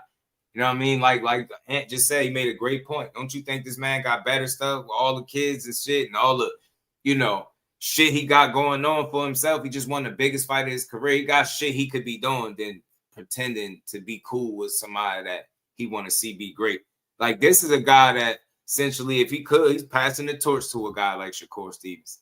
You get what I'm saying? Even in that picture where he was like, you know, with him giving him the crown, I love that picture. That's what people don't like. He passing it, man. He's showing love and he making sure this dude is on point for his next challenge because he gonna need it. And we ain't never got a box again. Well, I already been getting these bets, but now it's time for you to get your just do. Behind the hands, what's good, bro? You know, I just pulled up on the only people That's I my rock dog. with. You know, I had to pull up on the only people I rock with, dog. You know how I go. Just, you know what I'm saying? I don't mess around with too many of these people out here. But straight up, you know what I'm saying? But nah, I just had to throw this in. You know, y'all correct me if I'm wrong. Was Josh Taylor undisputed? Yes, he was at 140. Okay, did he beat Teofimo? Nope.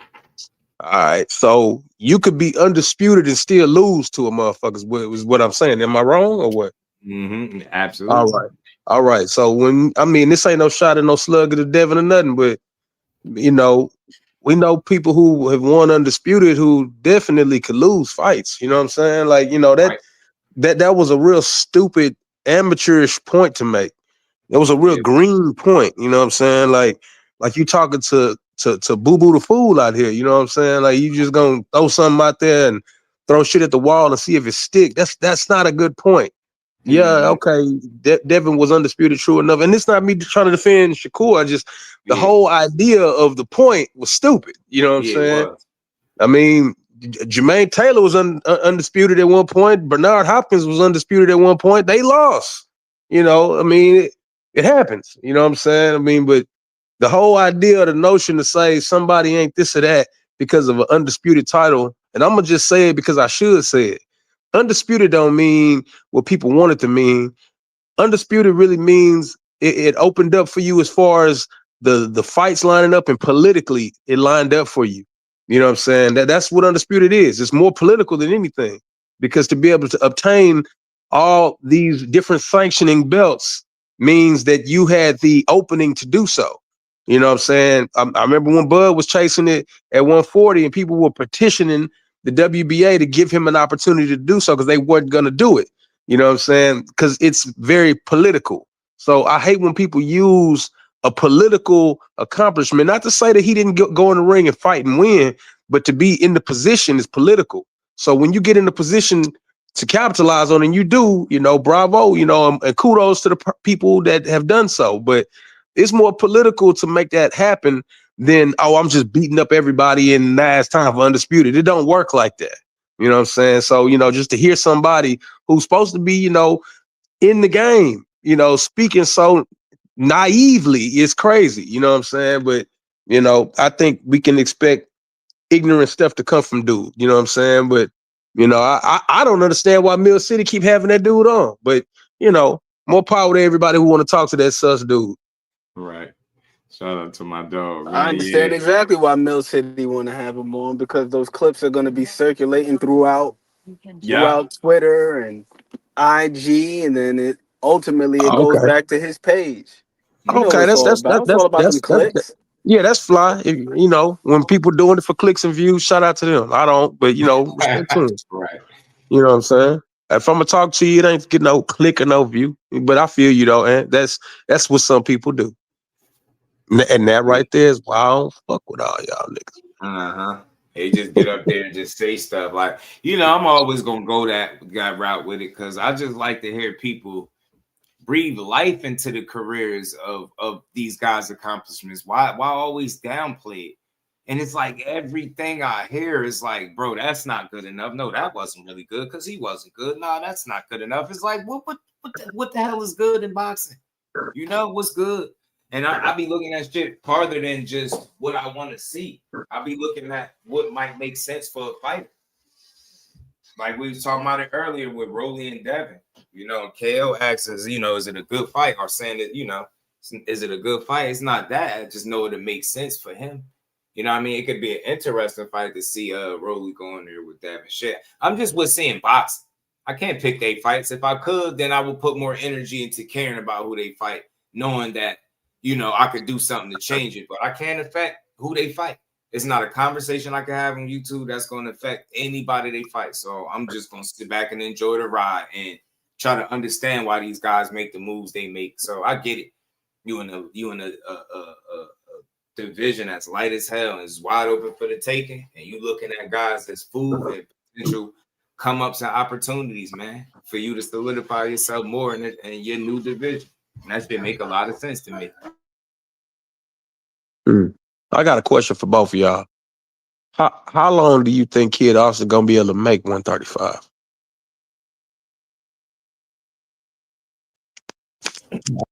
Good question, bro, because the only reason why I say that is because letting the JoJo fight slip through for whatever reason they gave is not good. It's not good for the basis of inactivity. You know what I'm saying? And being a growing boy, you know what I'm saying? I just don't see him being able to keep, because that dude got a lot of muscle mass on him, you know what I'm saying? So to say that he just gonna easily go keep making 35 is wild. Yeah. I did hear that, through the grapevine, that was one of the things and reasons why he didn't make it to the Shakur fight. Remember, I ain't heard from the grapevine. I heard it from some horses' mouths of why. Yeah, his weight wasn't right. Because shit. I talked to some people who in the mix there. You know what I'm saying? And they do the dual check, the pre-check before the weight check. And that's just how they rock out there. You got to be on point in order to be in there to get to the fight. And if he wasn't in the correct weight range, so be it. But don't start telling me how somebody attempted murder on you, bro. You know what I'm saying? Yeah. Just it'd have been real man time if he was able to say, hey man, we couldn't hit that weight like we were supposed to. We thought we had time to do it. That would have been solid. I'd have been like, dang, that's real. Okay. Well, they got to get something new to their game. You know what I'm saying? But that's not the case. We heard about, dope in the car and trafficking and massages and we heard a whole pages being torn out. Just one page. Yeah, we heard a whole Mission Impossible. Just a page. I think Tom Cruise snuck into that man's house on a Mission Impossible. Come on, bro. It's so far fetched it didn't even make sense. Right. And to be honest with you, a lot of they stuff be far fetched that don't make sense. You know what I'm saying? The whole I saw it on your channel, just him explaining how he hurt the hand was wild. Yeah. It was wild. None of it lined up. None of it. You know what I'm saying? Crazy. I did what you call it? The wrong motion. Yeah, the wrong motion. Yeah, I was What are like, y'all what talking the about, bro? hell? Like, man, come on, man. Somebody lying. It was weird. You know what it looked like? When I'm with my side chick, and then I pull back up to the house with my homeboy, and my girl say, "What you was at?" And I look at my partner, and be like, "Yeah, we was over there at Steve's house, right?" You know, it looked like that. You know what I'm saying? It didn't look legit. Right. Hey, Lisa, hey, trafficking. Remember the story you told? He said, "Yeah, man, the tow truck driver told the cops, man, look, that can't be his drugs. He ain't drove this car." Man, I said, boy, you the tow truck and the driver would have all went to the damn jail together, bro. Y'all have took the same ride together. Because ain't no scenario in the world where they allowing that. And it's like, it's crazy because at that point, if you just ask them the question, like, so what did they do with the drugs? Watch them lie on the spot, it'd be crazy, hilarious, bro. They just took the drugs and said, okay, well, you know, you're lucky because if he wasn't here, like, What neighborhood? What neighborhood is that? I need to move there. yes, You know what I'm saying? Just like Straight up. Man, I'm telling you, it's like, bro, they just let you off. Hi, tow truck driver, man. What tow truck? This vehicle is cold. Get out of here. Crazy. Pop wasn't sleeping. This vehicle is cold. Find a way to try to save your face. I'm telling you, bro. So yeah, man. I mean, I think they are on the same level, bro. It's just, you know, it's gonna be some nuances and things that separate them two. So he could say what he want, but you gotta show me that shit, man. Show me that. Talk about he undisputed. Your son ain't on nobody level. He ain't even know you shit on the world title list, multi-division champion, multiple of them. Is like, yeah. I don't know, who do you watch? All he talk about is power, how strong his son is, power. I want to see people get their jaws broke. Then Nah. He flipped it. Just you ain't people. He flipped it. He was like, you know, they boring and his power, but you know me, I'm a old head. I like technical boxing. He said that all in the same sentence. Yeah, dummy, bro. So who are these other generations that he's speaking of? I'd like to. Bro, I said that in the comments. The man said Kid Austin, the third generation fighter, bro. I looked up his daddy box record, don't exist. Yeah, so yeah. I wanted to ask that though. A long time ago when I first heard it, like, how is he a third generation boxer? Man, that's crazy. I think he just throwing shit at the wall again, bro. 5 styles of boxing. Can somebody please get me that? Based on what he's saying, his great grandfather and his grandfather used to box because his daddy didn't. Okay, skip the generation. Come on, bro. He should be talking, one man. generation. Okay, that's what he got going on. Okay, What's that? Third generation. That means you could name 2 other fighters that came before him from other generations. That's what that means. Right, Damon. It's called him. You can't take nothing he say. You can't take nothing he said, bro. With a man to lie through his teeth, bro.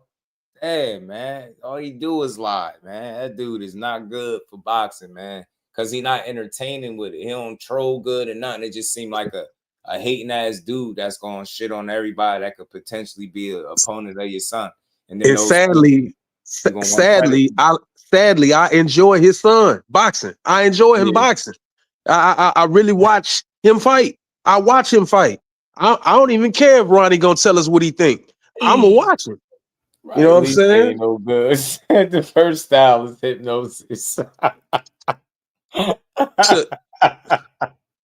That's the first style of boxing. Yeah, hypnosis. That's crazy. Telling you, bro. I'm telling you, man. That's funny though. It is, man. Hypnotized. Yeah, I've been hypnotizing him since he was little. I'm looking like, bro, this shit's starting to sound crazy. You can't just say anything, bro. Like, I know you ain't got nobody telling you nothing. You just go out there and say stuff, man. Have your son looking and sounding crazy. He said, funny, I don't care what Ronnie think. He don't even know. He ain't never gonna know what Ronnie think with them damn photo ops. He be in there. He gonna be in there talking about the 5 styles of boxing while he getting beat up. What was the 5 styles when Rene Garon was on your ass? You know what I'm saying? Got that off, man. Ronnie just got back from Saudi Saudi Arabia with Vito Milnicki, and he gonna be in San Antonio with Justin Paul though. He had a really good win. This weekend. And all I'm saying is Ronnie got a schedule that he about to be on. I'm just saying, if you see Ronnie in Kid Schofield's corner at any point, just know it came with a massive ticket. Just telling you. Man, I be over there. Somebody lying. Right. Somebody lying. Somebody's fibbing, damn it. Somebody lying, dog. Hey, man, I'm there all the time. All the time. I've seen fighters that don't even train there all the time that be there. Right. I ain't never seen him over there. Right. Ever. I asked the fighters. All the fighters that train in Ronnie Gym, has he ever been here? Probably your uncle. They started laughing at me. What so that dude, Ronnie? I know it ain't you. I know it ain't you because I don't. I know it ain't Kid Austin. That's not what he see. No, that's not what he said. Not at all. At all. I be there. Ronnie see me more than him. Right. Man, that's funny. That is funny, bro. That is funny. I had to catch on to that some people be doing that shit with the photo ops and shit like that. Just be, being seen with people. Being seen with people, man. And not really being what you think it is. But man, yo, so Devo Dev got some options, man. He got a lot of people barking, man. Conor Benn barking. You got Richardson Hitchins barking. Shit, Tiger Johnson. Tiger went off a little bit. Throw Frank name in the hat. Did you see what happened since you've been on here? I ain't gonna lie. Frank not stopping Richardson Hitchins, bro. I don't know if he's gonna stop him or not, but I need to see the fight. I don't mind seeing the fight, but you're not stopping Richardson Hitchins, bro. Who that? Frank said he'll stop Hitchins. Who? And Richardson Hitchins Frank replied. Martin. Frank Martin said he'll stop. He'll stop Richardson Hitchins. I don't believe that. I got that. I got the interview with Brian Custer. That he did. You see, Richardson Hitchins replied on Twitter about an hour ago. I was looking at that while you was up here. That's why I was so quiet. I was over here reading through the comments. Frank talking heavy, man. I think I got Richardson Hitchins boxing him. I ain't gonna lie. I do too. I do too. Long ass arms, very disciplined. That's a toss up for me. Easy to overlook. If that fight is fought at mid range, Frank Martin's gonna get cooked. Yeah. I don't know. I just don't see Frank being able to outbox him. That's all I'm saying. It's a toss up for me. I think Richardson Hitchins is a good boxer. I think he's sharp. But I went back, rewatched the Powell fight. I liked his right hand, but if it's one of those where Frank is active enough, I think he could get him based off the activity. Because his feet, I think Frank's feet are good enough. I don't think Frank is as defensive as he need to be. Yeah, but what's the name ain't that offensive though? That's the thing. He ain't that offensive. Yeah, I could dig it. I could smoke a bag of that, fam. He's sharp though. I give him that. He's sharp, but he don't really counter punch too frequently. With him, he established that jab. He got good range, but then when you break the distance on him, I think that Frank got good enough to feet to where he'd be able to operate on angles. Because one thing I was noticing about that fight with Parrow, and Parrow was able to get that foot on the outside, Richardson Hitchins wasn't really turning with him. Like with him, he's more of like a straight line lateral movement guy, not so much of an angle guy. Richardson. Yeah.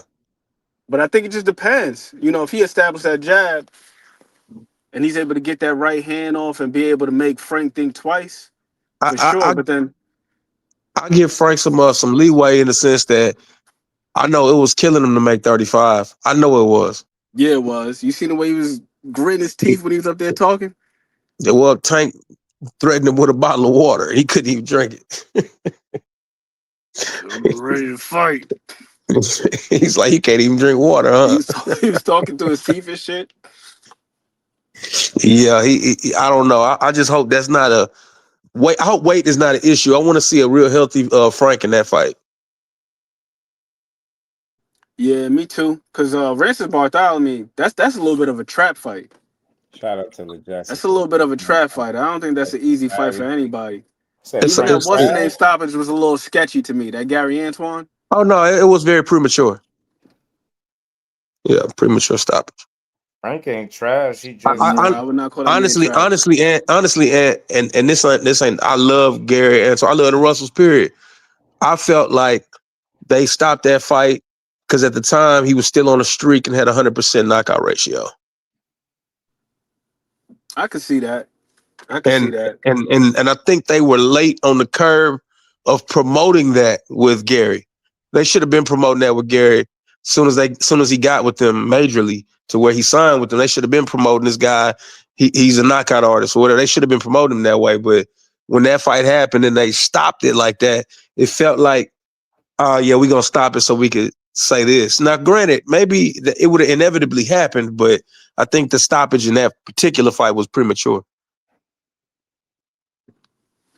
Yeah, I thought so too. That's what I'm saying. I thought the stoppage was a little sketchy. I was like, nah, like Bartholomew was kind of getting with him. I thought so too. I pick Hitchins. Yeah, me too. Frank is a good fighter, man. He's just, he paid for, especially for somebody that picked up boxing late. Damn good fighter. Good fighter. Yeah, I think Frank good. I just don't know how good. I would say, how often do guys that pick up boxing late beat the guys that been doing it out the crib? It's hard, bro. That's hard to do. It's hard to do. What I'm saying? That's something with boxing that I've noticed through the years that's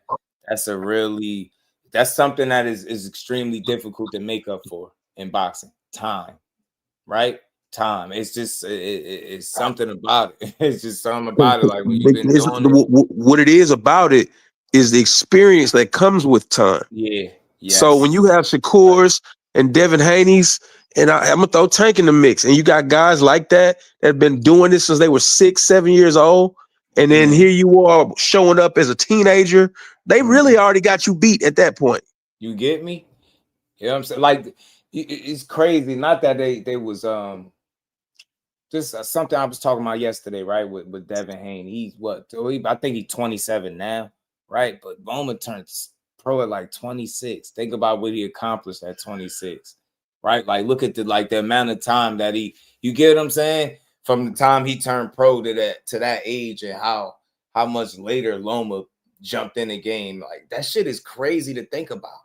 How accomplished he was at the age of 26 when you got a guy, his best win is a guy that turned pro at about 26. Shit is crazy, man. I don't look at that time he never made up for, Loma. Like you came into the game that age, and look how you get what I'm saying? You was in and out because you spent a long time as an amateur, yo. Just like you cannot make up for time in boxing. That shit is extremely difficult. Hey, a dude in the chat, Frank Buddy. That's not exactly true, bro. We just got off the undisputed train at light heavyweight, and right now people looking forward to David Benavidez cleaning up cruiserweight, and I guess beyond that, Usyk been locking the game up so much that it's been what it is. So I don't think it's necessarily not being talked about. I think they are talked about. It's just that it's kind of almost set in stone because in 2 of 3 of those weight classes, you've got an undisputed champion. So they definitely been talking about it. Right. So you know what I'm saying? And then I hate to just keep throwing his name, but David Benavidez fighting Zordo or Jay Opataya at 190 gonna make that division light up like a damn Christmas tree.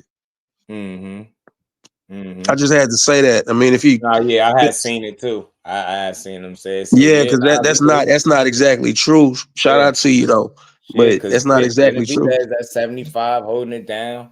Nah. We already got a fight date for him and Zordo at cruiserweight. Right. And then he even talked to him. Cinco de Mayo. Yeah, well, cruiser. So yeah, man. And then you got Jay Opataya open to fighting either the winner of the fight. That's gonna be live 2026 for cruiserweight for us to be off the chain. Yeah, it's gonna get real interesting, man. anybody that's talking about fighting no Jao Patai, I want to see it. And it's not a big deal to a lot of people, but for me to watch Jared Anderson fight Frank Sanchez, I don't care how anybody feel about either one. I want to see that fight. Hell yeah, I do. That's a good fight for him, and it's a tough fight for him. But for either guy, you know what I'm saying? So and that's not even sort of say the elite level of heavyweight, and that's something that I'm looking forward to seeing. I say it not elite because I mean, talking about it's not a title fight, but it's definitely a competitive matchup. Right. Well, I mean, you could technically say it is going to be for the elite because if I'm not mistaken, that's like an IBF title eliminator. It's an eliminator. It's an eliminator. You right there on the cusp, man. You knocking on the winner walks into the elite world. Yep. So you right there, separating yourself. That is the line of demarcation. But hell, my favorite prospect right now in boxing is Najee Lopez. He's at 175. Shout out to Frank. Yeah, I like me some Najee Lopez. Gave me a scare a couple fights back. His first 10-round on Pro Box. That shit got a little dicey. My man gassed out by the 5th. I was like, no, Najee. I thought it was going to end bad, but he thugged it out. He held it together. Man, and if I do say so myself, man, I was able to do a face-off with 2 heavyweights this year. So, you know what I'm saying? You know, to sit in a room and have 2 heavyweights fighting each other. I mean, they were early in their career, but to be able to sit there and do that, I mean, I'm like, man, I don't care if nobody know these dudes. I'm gonna watch. You know what I'm saying? I mean, I just did it. You know, I think all these divisions of lit. Boxing is in a great place. You know, if people just talking about boxing is not good here or there or dead or whatever, man, it's just because you don't really like it. Yeah, true. And I'm gonna keep saying about Jao Patai. He had one of the craziest TKOs this year. That man Squayo, I think Josh, you had that the video about the breakdown of the injury. Hit that man with a damn check hook and broke his jaw. That shit was ridiculous. If anything, what you're saying, it actually highlights not the fact that there's a lack of talent above 168 or nobody's talking about it, or the promoters got to do a better job of making sure people are abreast to who's up there. Yeah. To answer your question, Frank, man, for me personally, I honestly, before this year, always just went with Beterbiev. But as time has elapsed, you know, I know that if Beterbiev has to fight Benavidez, he got to go to 190. And for him to be 41, 42 years old when he gets there, I got my money on Benavidez. Yep. Even at 175 though, because I'm a big fan of Arthur. That's my guy. I call him the substance myself. You claim he was on them drugs, but I'm like, hell no. You see the way that man trained? That's why he always injured. He trained too damn hard. You need to ease up. Yeah, he trained like you're going to war. That boy do wrist push-ups on his wrist. On the wrist. Yeah. Dog, he different with the with the training. But the reason why I would have David Benavidez in that fight is because of hand speed. As a fan of Arthur Beterbiev, that's the thing that would concern me the most, the hand speed. If you look at the one time where he really got hurt, I'm not talking about got pushed, got challenged, but when he got hurt versus Callum Johnson, and my man was like, bro, he was on Queer Street, straight Bambi legs. He got caught in the middle of exchange. He went to open up. Callum Johnson's punch got there faster. So if you want to talk about a fight where there would be multiple exchanges, I got to keep it a buck and say I believe that David Benavidez would be winning most of those exchanges. And if he's catching them while he's opening up, there's a good chance that he could hurt him. Not because of the power, but because of the hand speed, the timing, and the fact that Arthur won't be able to brace because he's trying to get his punches off. And when have you ever seen Arthur fight with his hands in his pockets? It don't happen. Exactly. Shout out to Mitch, the guy, man. He said prospect I'm most impressed with Scooter Davis. I like Scooter, man. Maybe I'll reach out to him and try to get him to see if he want to come chop it up. I like Scooter. He just got a win the other day. Just knocked somebody out. And we ain't never got to box again. Well. I already been getting these bets, but now it's time for you to get your just do. Yeah, I like Scooter, man. I like his mentality too, man. He want to fight. That's what it seemed like. Benavidez first. Yeah, Benavidez he about to have a hell of a That's run, big man. facts, Flossie. Big facts. I just think that I just think that and don't get me wrong, Benavidez. I mean, I'm sorry, Beterbiev fight like he's 6'5", but in real life, the man like 5'11", 5'10", 5'11". David Benavidez, I don't know the exact amount, but I know he got a longer reach than Beterbiev. And if we just talk about the speed gonna go to Benavidez. Now, I think that short distance power is where Beterbiev lives, and that's where he get rid of people. You know, them what they call them 6-inch punches. You know what I'm saying? Where it don't take much to put somebody out with it. You know, but I feel like if Benavidez used his length and his range, it could be really I hate to put it like this. It'll be an easier night than Bivol had. Right.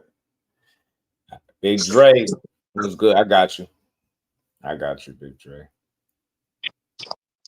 I got you. And then, Bro, I the concur. I agree with everything you just said, man, because there's no load up on them shots. Everything's short and compact. Yep. Them if Benavidez is in his wheelhouse to be, you know, in the kitchen with him, it could get real hot and Benavidez can get burned in there. But I feel like if Benavidez used the range that he got and the speed that he got, that 6-inch power ain't gonna really amount to nothing if he's not there to deal with it. You know, but it could happen.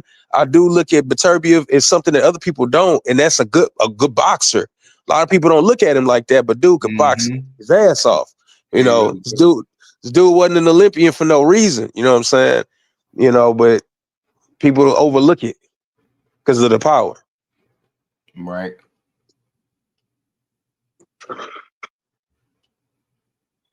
About to get to this. We're gonna listen Yes, to sir. some. That's big facts, man. Beterbiev is a good boxer. I agree. He don't move his head as much, but I think the reason why is because of positioning. If you look at Beterbiev, and this is to Bro's point about him being a good boxer, a lot of times if he's fighting against a guy that's got a good lead hand, a good jab, he gonna L step to his right and position himself like right outside the lead, and then he gonna look to counter over the top of the jab. Lonnie B told the famous story about how he thought he was going to be able to get the jab off. Next thing you know, he came over the top. He said he felt like he was taking off on an airplane. That's taking on an airplane is wild, bro. That's called an outer body experience. I'm telling you, bro, that shit is next level, bro. Take it off. So you know how I feel the airplane taking off? I'm like, yeah, you got me right there. That's wild. Between the Beterbiev stories and the Triple G stories, bro, I don't know what's worse, dog. You hear some people with some stories after being in the ring with them. Right. Salute to the president of boxing. Too. Yeah, his defense is better than what people think. Yeah, man. Ant breakdowns always crazy, but Ben, that you already brought it up, and I had it queued up anyway. It's Frank Martin when he went over there in the Last Stand podcast. Brian Custer back is a good thing. You need them Brian Custer interviews, man. You're watching. He one of the ones that get it done, man. BC, he interviewed Frank the Ghost Martin. We all need to see him back. You need to get his ass back. 140 is the weight. Hit that like button, and you can also find The Last Stand on all of your audio platforms as well. I'm talking Spotify, Division Champion. Man, I think it's been over a year and a half since we've seen Frank Martin back in the ring. Tell us why. Why has it been so long? Man, it's been a minute. You know, if it was up to me, you know, I would have been back in the ring, you know, but you know how the business end of it is. You know, but I'm back now, so that's the main thing. I'm ready to get after this one. After this one, I'm trying to get right back active right after this one.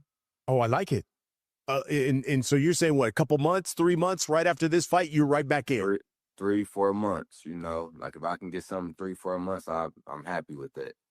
I like it. So you're back in the ring. Last time we saw you obviously was Tank Davis, the Tank Davis fight, and it was a fight that, if you look at it, you were doing really well.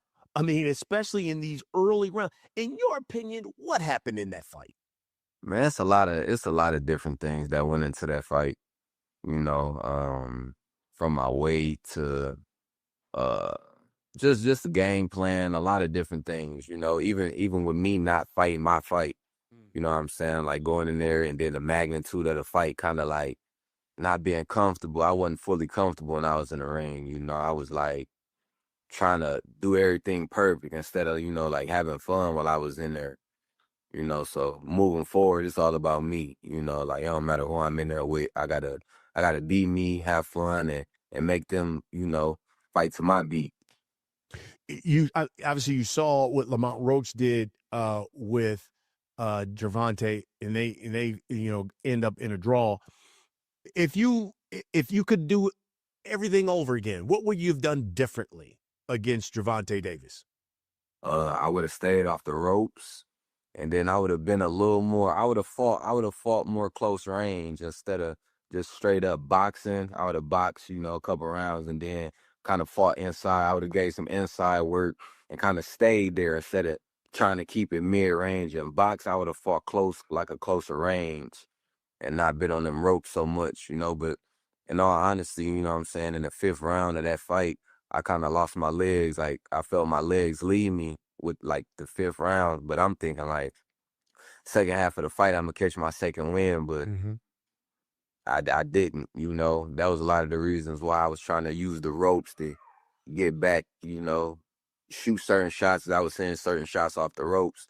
But I was kind of trying to use the ropes a little bit to get my legs back from not moving so much. But you know, that wasn't part of the plans. Even me being on the ropes was never part of the plan. But when I was in there in that 5th round, my legs got the giving on me. It was the first time that something like that happened, you know. And you know, I learned from. That's where inexperience kicked in, or experience kicks in, depending on what side you're on. And a lot of us said that that's one of the mistakes we felt like we made, languishing around them ropes and being predictable. You know, either the two, man. Tank could catch on and get you. Savage, shout out to Savage Minded. Cincy, what's good with it? Yeah, man. Frank, come on back. Y'all hit that like button, sub to the channel. If y'all new, turn that bell icon on, support the grind. We're gonna get through this, man. I mean, it was more of a learning experience than anything. Was that the weight drain that you think the weight clause that came with the fight?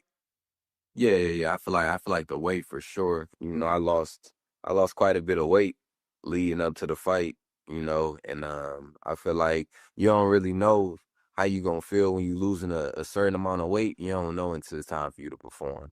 You know, like when you in that situation. Nope, Lisa. He ain't with Derek no more. But got the name of his trainer, but he ain't with Derek no more. Shout out to Daniel Woods, man. Sending that gift, man. Appreciate the love. With Buddy now, Buddy McGirt. Buddy McGirt. Appreciate you, man. Appreciate you, Buddy McGirt. Appreciate that. That's when you find out, and that's one of the things I feel like I found out, you know, then. But there's so many different variables that went into that fight right there, you know, outside of just the weight. Well, let's talk about one of the things that happened outside of the fight, because, you know, after the fight, obviously your trainer, Derek James, you guys split. And now you have Buddy McGirt as your new trainer. Tell me why. Well, what led to the split with Derek James? No, it was all love, you know. With D, it's still all love. It ain't no like bad blood or nothing. It was just after the fight, man. I had started kind of trying to explore different things. You know, I was going to Miami and stuff, trying to train to, you know, add back into my head movements, you know, just bringing more of my athleticism back out. You know, we know Derek real fundamental. He good at what he teach.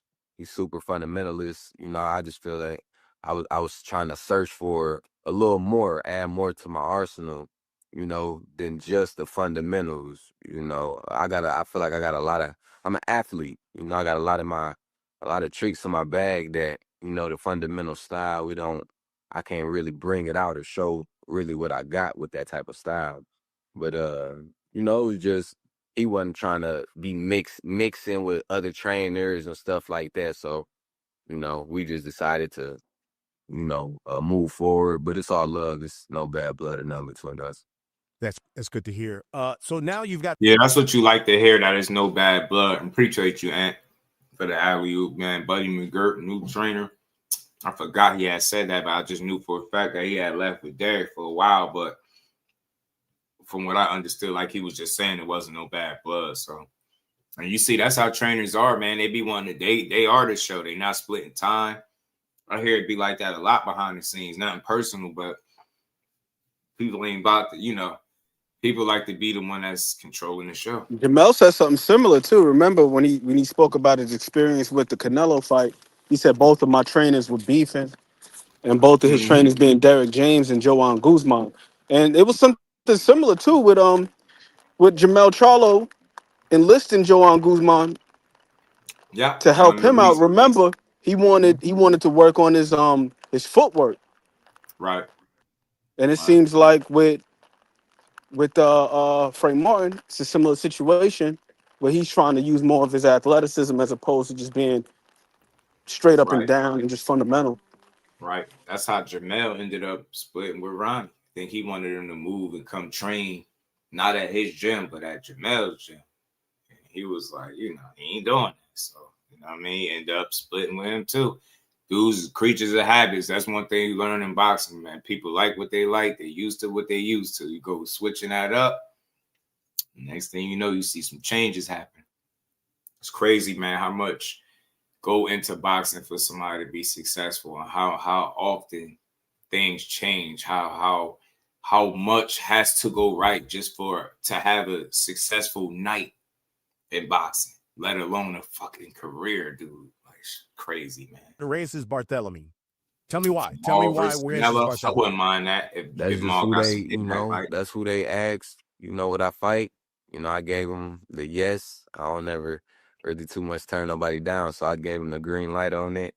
And then two, just I ain't coming back just trying to take just an easy walkover. You know, I want to keep challenging myself. We know Rance is a two-time world champion. He's a tough fighter. He on his way out, but you know, I feel like that record, I like his record as well. So I get that on my resume and it'll kind of bump me back up where I need to be. You know, so I just felt like he was a right opponent. Is this one of those fights then, giving his resume, he is awkward, that you say, yo, I gotta end his career.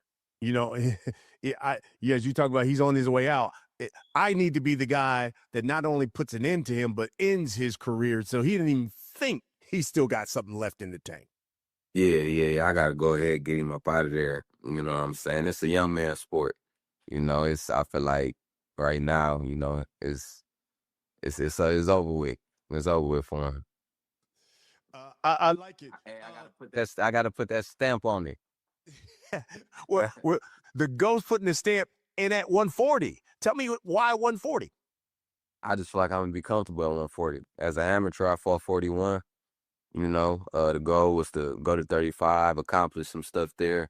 But, you know, after that last fight, me seeing how I was feeling and just me being there since I turned professional, I feel like I outgrow the weight. You know, I got a lot of muscle. I don't even got to do much. I'm still just going to be, you know, solid. Like, I'm just naturally, you know, just muscular. So I'm just like, man, I'm going to just move up to 140 and I just be a lot more comfortable and not having to kill myself too much to make that weight. So I feel like 40, man, going to be a great fit for me. It's a great fit, and it's a great division because you got some really good names. I mean, even big names, they're at 140. I'll say this real quick. I see y'all Conor Benn over Haney. Shout out to Tiger King. Look, better keep in mind how late he picked up boxing, man. I know it might seem like it's a walk in the park, but telling you, Haney got some things that just give people trouble, especially you a guy that picked up sport late and boxing ain't your thing. Like Conor Benn likes fights, not boxing, right? Think about it. He dismissed Haney as a fight. Said people don't want to see that. He's scared of his own shadow. So just let that sink. But let's keep going, man. Hit that like button, y'all. We're gonna rock out. Let this play out. You're there now. How about Shakur Stevenson and Teofimo Lopez, who obviously was on the show, you know, and broke the news here on the last end that those two were going to fight, that they're going to get it on in January. So you got those guys at 140. Keyshawn Davis, you got him there at 140. Richardson, Hitchins, you got him there at 140. So I guess the question is, you are successful against Barthélemy Who do you see in your future as opponents at 140 pounds? I feel like it's the same as 35. Now it just got a little more hot. You Low know, blow was we got good, some young homie. guys coming up. We got the guys that was already at 35 that's moving up. So it's a lot of heat in the division. You know, I feel like every fight may revisit itself. Even the Shakur fight may revisit it. You know, we got Keyshawn, we got I like that talk. Hitchins. You know, like all the willing to revisit the fights. I like that. I like Frank Martin, man. Just want to see him get going. Man, Frank Martin versus Roach would be a good fight. Roach fighting Pitbull, but everything is up if he sticks around at 140. You know, and Telling you, any of Mike, those guys, you know, those are all big fights. You know what I'm saying? They all big fights. And any of that can happen. Even at the top of this fight card with you in San Antonio, you've got Roach and Pitbull, and they're fighting at 140. Give me your thoughts on that fight, and could you see yourself fighting the winner? Yeah. The winner out of those, so that'll be either one of them. You know, Roach going up. Roach, you know, he came from 130 to 35. Now he going to 40. I think he gonna fit the weight. He ain't like a small guy. But on that fight, it's a different fight, style wise, you know, compared to what he did when he fought Tank. He Lamont, a great counter puncher. You know, the difference is with Tank and Cruz. You know, Cruz throw 5s and 4s. You know, a lot of times it's hard to counter every shot. So, you know, hopefully him and his team got a good game plan. But I see it being a tough fight. You know, his best performance that we've seen was against Tank. You know, he came out on his A game. You know, so let's see how he come back for this fight, for Cruz. You know, they two different styles, though. So, yeah. Let's see how he adapts to this style. Who do you lean towards in that fight? Pitbull. Really? Pitbull, huh? Yeah. I feel like dude got more skill. I feel like he got more skill for sure. But I just think Pitbull may catch him. Out of the two, which one do you prefer? Either one of them. Interesting. Interesting. You've had some back and forth recently with two fighters. Obviously, the champ, Richardson Hitchins, Keyshawn Davis.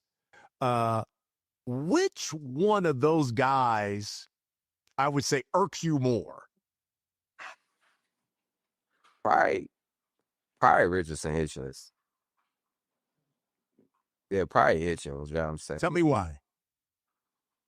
He just talked too much. I just seen something with dude on he was talking about the Devin Haney and Brian Norman fight. Like he was just talking about that. He just act like he just that guy. You know what I'm saying? Like it's cool. You supposed to have that confidence and all that, you know what I'm saying, bro? But you gotta have more than a jab, dog. Like he got a great jab, but that's all he got. You know what I'm saying? He act like he just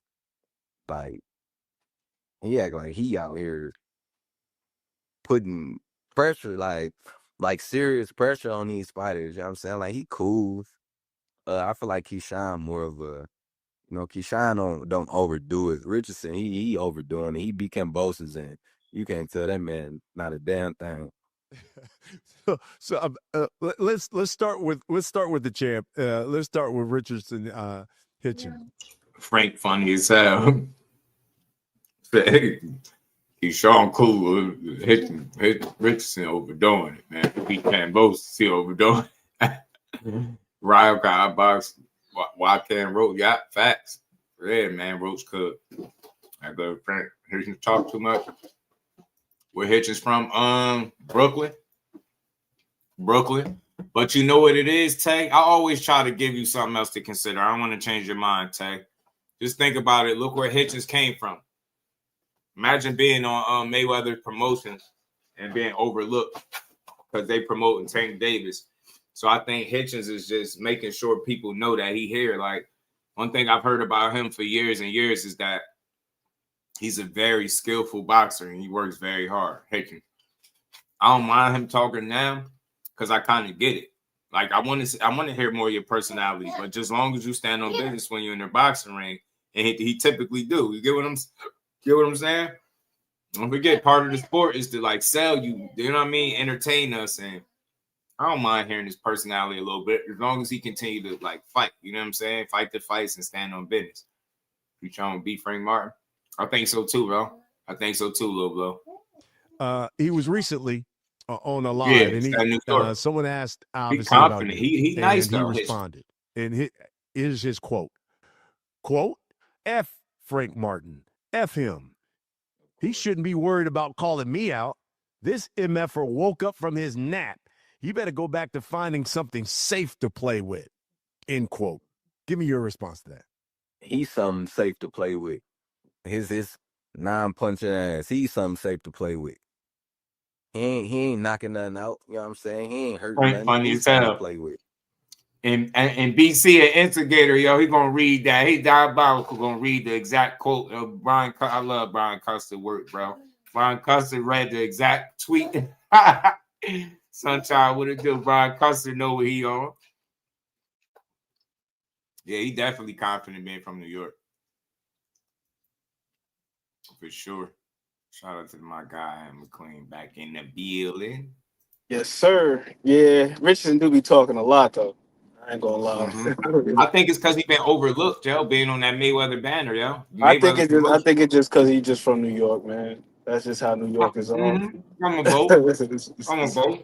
But he been overlooked, so he's like, yo, somebody gonna have to whoop his ass. You're gonna have to show him. Somebody got to whoop his ass. Yeah. That's the only way. You're gonna have to beat Hitchins up. With the last name like Hitchins, yeah, you're gonna have to beat him up, bro. I agree with whoever that was in the chat that said, you know, if Ryo can outbounce Pitbull. I think it was Michael. Yeah, who Mike said Kirkland. that. Yeah, shout out to Mike Kirkland, man. Mike Kirkland. But yeah, he's spot on. You know, if Ryo can do it, I believe that Roach can. But I understand where my dog is coming from, where Frank Martin is coming from, as far as He hates what it do. because Lamont is a damn good counterpuncher. Like if you go throughout his catalog of fights, especially when he throw that damn he got a sneaky little hook. He kind of throw it like Danny Garcia, where it's like a no look type of thing. That's that shot that he heard what's my man's name with Jamel Herring. He got that no look hook in his bag. But I think what Frank is saying is like the variety of punches. The punch selection from Pitbull. He throws shots like a lot of that shit is like overhands. It's like overhands and uppercuts. So it could be kind of tricky to, slip them shots in there. It's gonna have to be a whole lot of straight shots. I know that. Facts. Straight shots right on the chin, because you know the one thing about Pitbull is he keep them earmuffs on and he keep that chin down. He keep it tucked. So I think that when Lamont goes to counterpunch him, it's gonna have to be with them straight shots. Yeah. Otherwise, you know, you trying to throw those damn them hooks and any of those looping shots, you either gonna hit his ass on the top of the head. I think that's how Tank hurt his hand. You gonna hit him on the top of the head, or you gonna end up hitting gloves because he keep his hands up. Yeah. Got to be sharp, man. You got to be a sharpshooter to be able to touch that guy. I think he should go to his body. That's what I'm thinking. And looking at the way that Lamont is preparing, I think he's preparing for it to be a grueling type of fight. Looking at his vlog, that Reaper's Tail, they doing a whole lot of work on his legs. Seeing him doing leg extensions, leg curls, leg presses, pistol squats. I'm just like damn near most of the strength and conditioning work was just all legs. And Lamont's legs, he looking like he could play running back for the Giants right now, or where he from DC for the Commanders. Right. So I think he's preparing for that type of fight, for it to be a rough, rugged affair. I think he's got the footwork advantage. He should be able to turn Pitbull. I think you should turn him, box him, go to his body, and on occasion when you can slip those counter punches in there, make sure that the technique is nice and crisp, nice and precise. And one thing I have noticed about Pitbull, because I used to think that he was just coming wild and just swinging, just letting his hands go. He got decent little timing on him when he throw them overhands. He do. He's sneaky with that shit, bro. Yeah, he is. Yeah, he is. Hell yeah, he is. He like to counter over the top of the right hand. Like if when somebody's first with the right hand, he like to come over the top with the overhand left. Cause I was trying to peep. I'm like, how the hell is he able to catch these guys with these shots? Cause it looked wild as hell. Then I peeped what he was doing. Like if you lead with a right hand, he throwing the overhand left. And then he tried to come over the jab with the overhand right. And on occasion, if he's in close, he'll throw the uppercuts. But he got a little bit of timing with him, just a little bit. Right. Approach by stoppage to the body. That'd be impressive. I like that, Z. Yeah. Get stoppage to the body. That'd be nice. That's easy work. You know what I'm saying? Oh, it's easy work. Richardson is easy work. Interesting. Easy work. I'll stop him. Bust his ass. Easy work. Keyshawn Davis. His quote, Tank, he's talking about you. Tank exposed him and showed us how soft he is, end quote. Your response to Keyshawn Davis. We ain't really work like Keyshawn, you know what I'm saying? Keyshawn, he got something, you know what I'm saying? But he can't fight slick fighters, you know what I'm saying? They need to just keep putting him in front of them motherfuckers who come straight forward, who just punch, and he gonna do good against them bangers. The slick fighters, he can't fuck with slick fighters, so he better stay away from me. That's what Keyshawn better do. Wow, I like it. Who do you believe right now? Best fighter? Constantly read direct quotes, diabolical, waiting for a response. Yeah, you do, right? Yo, be custom like on the surface, he classy as hell, but he's sneaky like an instigator on the slide. Yeah. Like It's so subtle. It's so subtle. Cause y'all be kicking and then he'll be like, hey, what do you think about such and such? They tweeted this and they said UMF. And I'm like, yo, gotta love it, yo. Gotta love it, yo. I think Keyshawn will beat Frank up. I ain't gonna lie. They're at 140 pounds.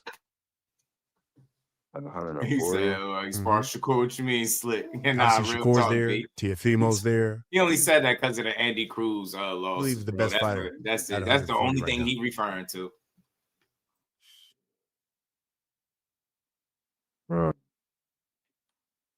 Well, Shakur ain't fought at 40 just yet.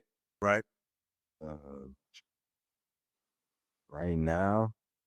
Speaking of sparring, him and Shakur getting some work now. Him, Shakur, Bud, all of them, they working. So, yeah, man, you keep putting yourself in there with the best, you'll be prepared for now. whatever. I would say the best fighter at 140 is probably like Gary Russell. The toughest, one of the toughest. I would say like Gary Russell, T.O. What's the guy who just the Matisse? Yeah. Matisse and Puelo. Those the guys at 140, right? Actual guys who at 140, you know, not the ones who like us who moving up and haven't fought there yet. Those the guys I would say are the top, you know. I like it. The better guys at 140. Real Matias, you're basically talking about. Yeah. Got it. You know, obviously you're still working with Ariel Spence. Is he still your promoter? Yeah. You know, we spoke on the phone. He talked about that he's coming back. He said he's had some work with Breadman. He's worked with Roy Jones Jr. Yeah, Matias popped dirty. I think they're gonna let the fight continue. They saying the levels are extremely low or something. I had a post about that. But wants to come back, he said at 154. One of the things he's talked about is like, you know, Virgil Ortiz in Dallas, he believes would be a really big fight. Do you believe? There go right there, the post from Mike Coppinger about the fight with Matias. Ariel Spence coming back at 154, that he can be just as successful as he was at 147. Yeah, I feel like he may be, you know, he may come back and be better. You know, that weight, you know, he might have outgrown his weight, you know, from fighting from 137. He was at 47 his whole career. So he could have possibly, you know, outgrown the weight. And like I say, we don't know when we outgrow a weight sometimes. We get that weight down, especially when you're a fighter who you gonna make the weight. You know, you gonna get the weight down and you really figure out a lot when you end the fight. You know, when you in the fire, that's when you kind of figure out. Yeah, he made a post today too, Lisa. He spoke in Spanish, but he basically was like, if I cheat, basically like kill me. Like if before I cheat, kill me. Something to that effect. I mean, but basically denying it, you know. And I'll say this: contamination is real. When you see them low ass levels like that, it's consistent with contamination, but people ain't gonna be trying to hear it. I feel like that situation, the more you kind of educate yourself on as much as you can, get as much information surrounding that this particular situation, and you'll see that contamination really is an issue in boxing. I mean, with these supplements, but the onus is always going to fall on the fighter, as it should, because you're supposed to go through the proper protocols before you putting anything in your body, however it ends up there. So that's where Matias is going to have to hold himself accountable. How he's feeling and stuff. But I think at 54, he'd be a lot stronger and more comfortable for sure. Were you surprised? And now I think looking at what Terrence Crawford has done, people are like, yo, Terrence. And look, man, he's got to the part that I really wanted to. This toward the end, it's only like 10 more minutes of it left. It was like 26 minutes his interview was. But, you know, he responded to a couple people. Look, Hitchins, I just see it. I like the talk. I like the energy. I just want to see somebody mix it up. Whatever fights make sense for these guys, that's what I want to see. Frank Martin coming back, fighting the former two-time world champion, Ramses Bartholomew.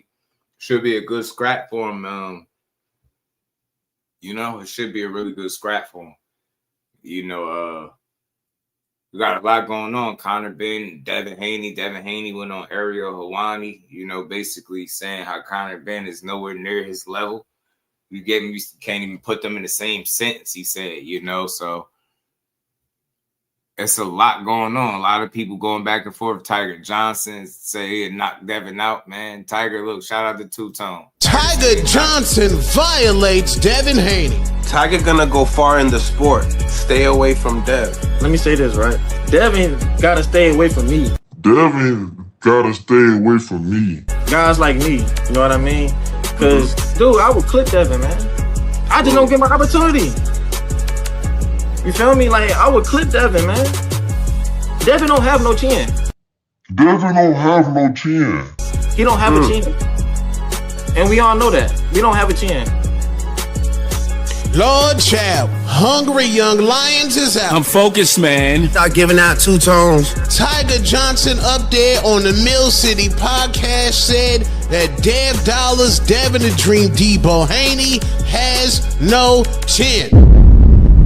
Lord. The stunners. Said the man had no chin at all. Said he would clip Dev.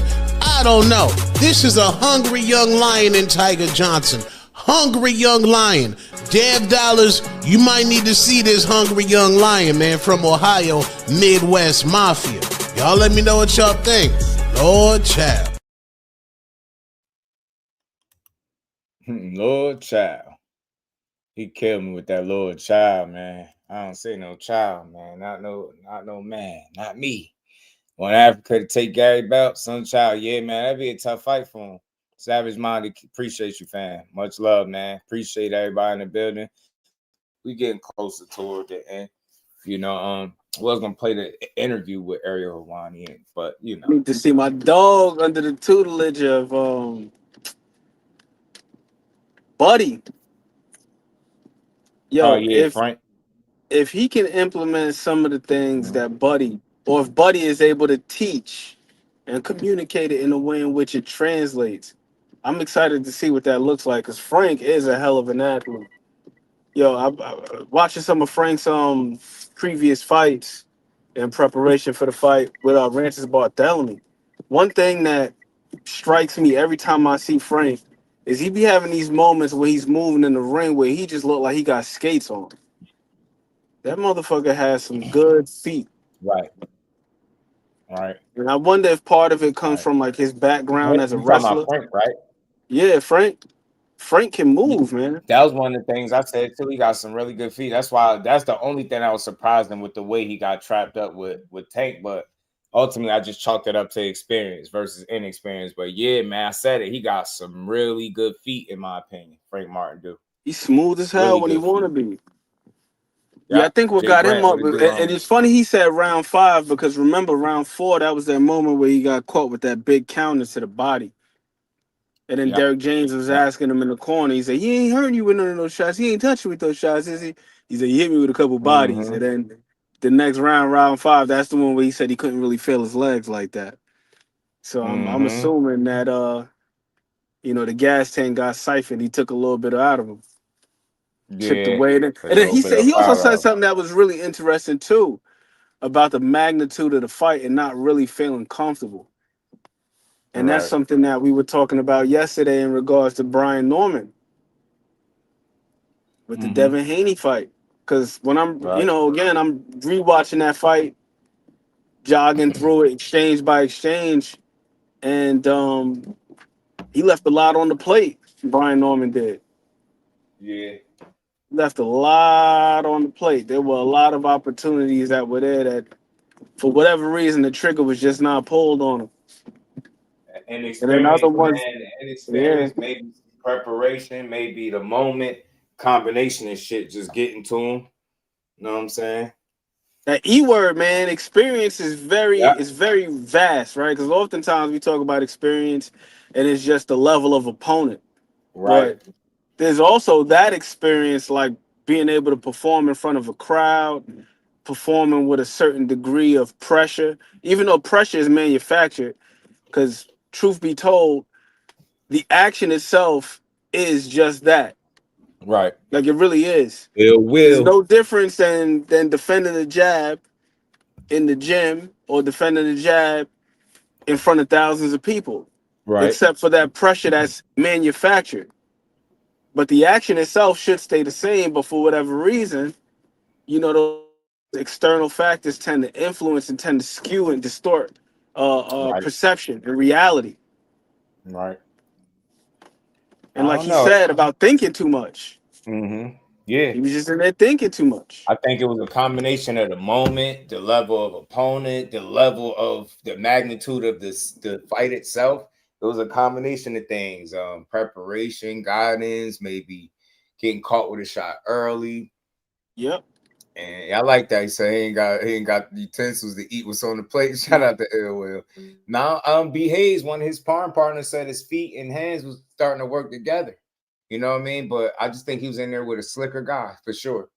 Slicker guy, faster guy on his feet, more fleet-footed Devin Haney, more experience, and he utilized it. Yeah, but there were quite a few moments though, like throughout the fight, like it happened so frequently where he had him in a position where he could do something, but he was just overshooting, stepping in way too close, or not throwing the appropriate shot at the time when he should have been throwing it. In his Instead own of head at that point, and the instead of success jumping off that his feet and throwing a damn leaping hook, how about you just follow the man out with straight shots?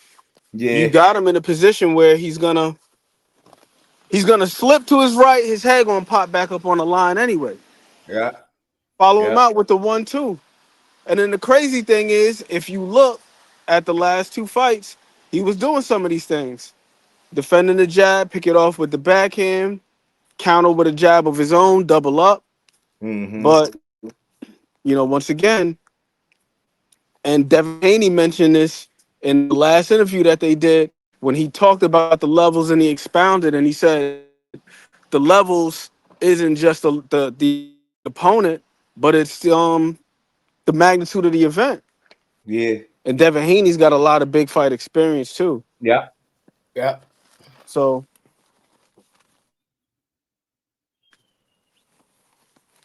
pretty much laid it out. Nah, I ain't see it, Tay. But man, Norman's a damn No good disrespect fighter, to his dad, but I think I probably would have been a little bit more meticulous. I would have been a little bit more meticulous, B. Hayes, because I would have had him focus on his technique more so than anything. Right. It will. He actually can though. That's the thing that's so Yeah, I'm frustrating about to about say that that. performance. I can show you clips of him doing the very same things that you just mentioned. He can do those things. I just think You the combination just of the can't get in moment, there and the forget opponent, that you can do these things. He's skill so level, focused on all I that want to stuff. hurt this guy, I want to hurt this guy. Then Yeah. then his dad is also telling him that he can't hurt you. So then now you start acting irresponsibly. Yep.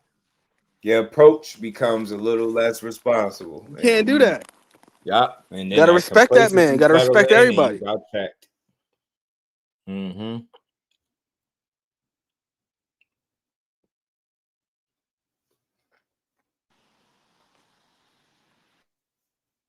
I think he went out there and fought a solid fight, man. It's a matter of inexperience, and he has slower feet than Devin. Devin was just faster, quick on the trigger, beating him to the punch. He fought with more of a more intentional and with more confidence, dare I say. You know what I'm saying? He fought in a way that, you know what I'm saying, especially like that, like I said, that knockdown did wonders for his confidence. And especially seeing his nose bleeding the way it was, yeah. Elijah was good, fam. But yeah, overall, man, good showing, man. And now he got other smoke on the line for him. He going back and forth with like I said, him, Tiger Johnson. You got him and Conor Benn. They talks about Shakur. He got some options, man. Boxing is heating up and getting fun. If it's money, I say go with Conor Benn, because they could stage a massive fight out there in the UK. They could stage a massive fight out there in the UK. If it's about adding to the war chest or to the mantle, as you will, if you will, I would say go after Rolly, because then you can unify, and then even that could still potentially be a big money fight as well. Yeah. So Devin's got a lot of options right now, man. He's in a hell of a position to be in. For sure, for sure. The world is his oyster. Right. Right. Hey, he might mess it up, yeah. Yeah, he did hook with a hooker. Did that, man, and it worked for him. It's impressive. He was in his bag, man. He was working, man. He was working. As the saying goes, fortune favors the bold. You know what I mean? Mm-hmm. And he took a shot, and it paid dividends. Right. And I thought he was very efficient with what he threw. Mm-hmm. But yeah, Core over there putting in that work, man. You know what I mean? He's supposed to have like a pre-camp to get ready for this fight. I know he's taking this shit very seriously, man. Can't wait to see it. Yeah, it's a great comeback for Devin, man. Great comeback. And the story continues, man. It's fun. It's fun to see what else he's gonna be able to do. I seen people saying they never support him. He fake. He this. He called Brian Norman a bum. Now he want credit. Man, all fighters do that shit, bro. You know what I'm saying? Unless you're gonna be mad at every fighter that ever called a fighter a bum, you know what I'm saying, before they fought him, then I ain't trying to hear that. I'm not singling Devin out. He said it, but he also said he's a great fighter too. So it's like a matter of what you want to go with what he said, because he said them both. So it is what it is. He won. That's the most important thing. Brian Norman will be back to rebuild. Yeah, Tio in trouble. Active squad. Yeah, man. You got the ones with Keyshawn and Bud Crawford putting that work in. That shit's gonna be some spooky hours, Bud said he got him beating T.O. ass. I know, because he's putting in that work. Yeah. Work. Ace, my dog, was good, family. I'm just curious to see how Teofimo is gonna approach this fight. Mm-hmm. And not even from a mental standpoint. I'm saying just like tactically. I'm like wondering like what the hell is he gonna do? Mm-hmm. Because I don't think that he's as tactically strong as Shakur is. Like, he's very explosive. Mm-hmm. I feel like that goes without saying. Yeah. But if it turns into one of those affairs where this dude is just boxing and turning him, I just don't know how the hell Tio wins that fight. Unless he's improved dramatically in that regard. Because he's got a real issue with that distance and range, Teofimo, that is. Like, he reaches a whole lot. And Shakur is one of the best in the game at managing distance and range. Right. So you don't want to be a guy that struggles with that going against a guy who's one of the best. It's like him, Dimitri Bivol, and who else? Right. That concerns me for Teofimo.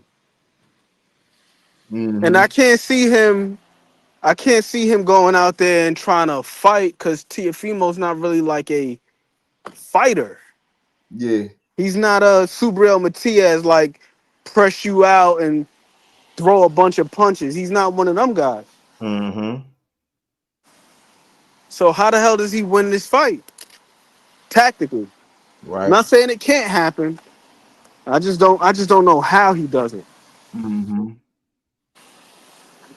Yeah, I Cause feel like in you. my mind's eye, I can't see nothing but a pretty sound, convincing decision for Core.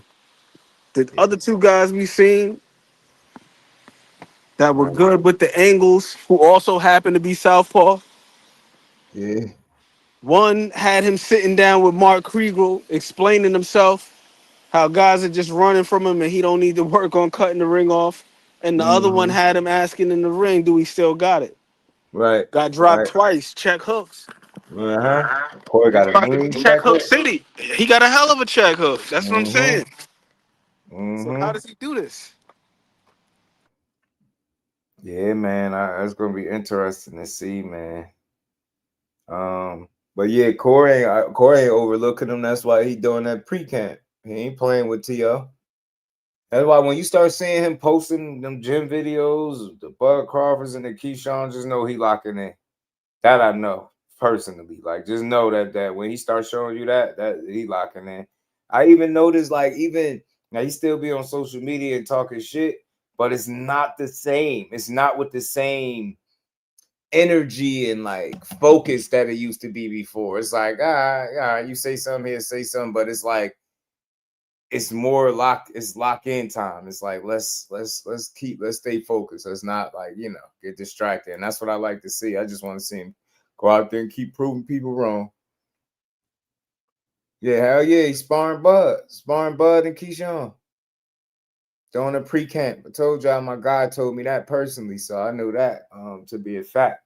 You know what I mean? And that's all about preparation. That's why guys like that continue to win, because they don't fuck around when it's time to like put the work in and prepare and get ready.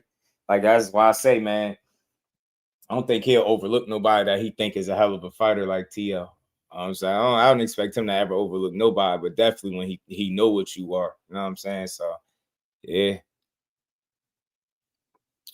That's the question, man. I was supposed at any minute at this point, because it's already a signed fight from what I understand too. So maybe they're just waiting for, I don't know what they waiting for, especially if it's January. Can't never tell you, but still seem like it's everything is a go so far. So can't wait to see it, man. Can't wait to see it, man. Because I'm in the building for that one already. I just sent him a message the other day. Told him to, do your thing, man. Beat his ass, Beat his ass, man. You know what I mean? I believe that's a function of that, or byproduct, I should say, of that pedigree you always talk about, Just. Mm-hmm. Because you got to think, to be a decorated amateur, you don't get to pick and choose who you want to fight in the amateur system. Mm-hmm. And then you also got to make sure you're making weight regularly. Right. So you got to be ultra professional at the highest ranks of the amateurs. Right. So I don't see that dude ever sleeping on anybody, just by virtue of that. It's like whoever you draw, you got to fight. You got to make sure that you're at your best, because you definitely don't want to be losing to somebody that you shouldn't be losing to. Right. No less a guy that's dangerous and decorated like you are. Mm-hmm. Yeah, man. They just the got to mindset. announce it. They just got to announce it at this point. So I know if something changed, my guy let me know, but everything seemed like it's so good. So far, so good. Just a matter of them putting it, I guess, the final details together and getting that announcement out there to the people so we can get ready for this shit, because January will be here sooner than later. If that's their targeted date, then we need to know about it so we can get ready for it, because they put that in New York, I'm there. You know what I'm saying? I definitely got to see that. Gonna be good. Boxing heating up, man. It's a lot of good good trash talks of people going to 140, people from 35 coming to 40 for fights, people moving up to 47, people coming from 140 to 47 for fights. So it's a lot going on, man. Boxing heating up in a good way, man. 54 is interesting, man. Heating up, Boots there. You know, we're going to get some good action, y'all. Overall, it's a lot going on. 40. Hitchins talking about going to 47, all types of shit. Frank Martin talking about knocking shit out. He fight. Francis Bartholomew coming up at 140. We got some fights, man. We got some smoke. We got some action, man. You know what I mean? Conor Benn in the mix. Talking about fighting Shakurs, the Haneys, the Ryans, and all this. So just want to see these guys mix it up, man. Fight who want to fight you. Yeah, it's supposed to be in New York. Snack should be allowed in boxing. Yeah, Mag Life, because my thing is this. If Snack was illegal or just some type of unfair advantage, I think they would have been got caught out there. You know, I get it. RIP to Victor Conte, but I get it. You know, people like, well, he did this once upon a time. So just this is my thinking. People that think like that, they say, yeah, he did this shit before. He was definitely doing it now. Like that's unless you can prove that, it'll be wild to say it. It's like saying that you can't do something, mess up and learn from it and do better, right? And I'm a firm believer that you can. So I think Snack is fine because think about it. A Mag 7, yo, when Benavidez throwing 14, 15, 20 punch combinations, is anybody talking about Snack? Get what I'm saying? Caleb Plant out there going through hell. Who was that? Trevor McCumbee, or who was the guy that actually beat him? Resendez, right? Is anybody talking about Snack? But they only do it when it suits their narrative. Bam Rodriguez fighting with broken jaws, beating shit up, knocking guys out, undefeated world champions. Nobody there brings up Snack. My thing is, since the very first time I've heard somebody complain about Snack and it being in the sport, it's always been a one-sided biased argument. They don't speak on the totality of Snack. They highlight a couple of fighters and they be like, see, that's that Snack. But they won't say nothing about Boots, a Benavidez, Caleb Plant. And there's more guys, a Mikey Garcia when he was boxing, a Sean Porter, right? The list goes on and on and on. But they don't like Bud Crawford. They don't like Shakur, right? They don't like Devin Haney. So they're going to get that Snack shit out of boxing. And, you know, you had a favorite fighter saying that with just talking. And then they'll start echoing the same sentiment. So I think Snack is fine. I think Snack is fine. Additionally, you know, to circle back to the other point that you made with some of these other fighters, when the hell did they look like superheroes? Right. If Snack was all that, Caleb Plant should never gas in a fight. Exactly. Never. And Devin Haney should be knocking shit out. Devin Haney should be punching through everything. That man got a damn 45 or like 43% KO ratio, which is not bad. Fighter either, but Boots. I said Boots because he wear the shirts, so people will just anybody they see wearing the shirt, they'll just say, "Oh, he's with Snack. He's with Snack." So I'm familiar with you know which ones are on Snack and who just wearing the shirts. I know Boots was one of them. Shakur is one of them. Them not the only ones. There's several of them guys that's just wearing the shirts, but. And you got some that's on the program. And I don't see no crazy spike in their performances. I don't see nothing crazy different about them. You know what I'm saying? Snack is just supplements, bro. At the end of the day, I think it depends on whatever your body is deficient or missing. They'll replace it for lack of a better explanation. You know what I'm saying? But that's what that is, bro. It's not nothing proven to be banned, illegal, none of that. You just got a bunch of fake paranoid people. But to a degree, I get it because of the guy that founded it and all that stuff. But like I said before, we all know somebody that made a mistake, done something that cost them time in their life, or they got in trouble for it and they're no longer on that type of time. I think we all could agree with, regardless of what it is that we talking about, right? In this case, we talking about steroids. So I just felt like he had so much more to lose if he'd have been being foul, right? Being underhanded, right? He went to jail for this shit. I think another sentence, man, they'd bury his ass. So I just don't think he could afford to get caught up in that way. And think about it. You spend how many times do you see people spend so much time doing shit the wrong way, then they finally take that knowledge and use it for something good? It just it depends on what side of the coin that you're trying to be on. Because you can't tell me somebody with knowledge that he had can't take that knowledge and then use it for something good. It just depends on what type of time you wanted to be on, right? So I figure after you done serve time for this shit, it's a lot of shit you done learned through your experiences and on your travels, right? And with your situation. So I just think, you know, you can get out and use your you know, your shit for good, man. I'm not going to say I'm no advocate for him, but I just think there's no way you could have, you know, something that's as successful as what Snack is, and then you be cheating but never get caught. There's no leaky faucets nowhere. There's no fighters that is on Snack that pop dirty for anything. And then people justification is, oh, they got undetectable steroids. That shit is very convenient to say, right? But nah, I just think ultimately if it was a different person, you know, ambassador or something, or a different, you know, guy at the head of everything, maybe they'd feel different about it. But that Snack shit has always been overstated. And there's too many examples of like man, Ant was talking about guys getting tired in fights, guys not having no real crazy punching power, but they'll try to make you think that Snack is some type of steroids or something.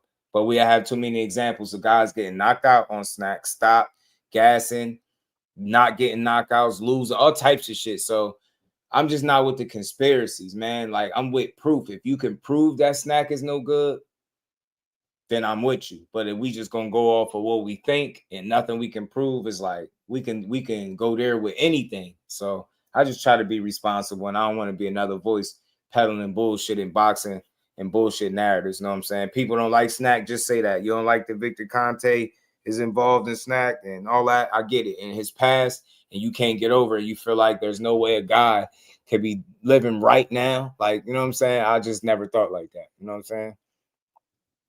Giving out turkeys and be more wise boxing. So toxic. Yeah, I did see a couple of videos with people talking about Tank on the run. I haven't seen anything official. Thanks to see stuff like that, bro. He a public figure. You can't keep that under wraps. If he's on the run, we gonna hear about it.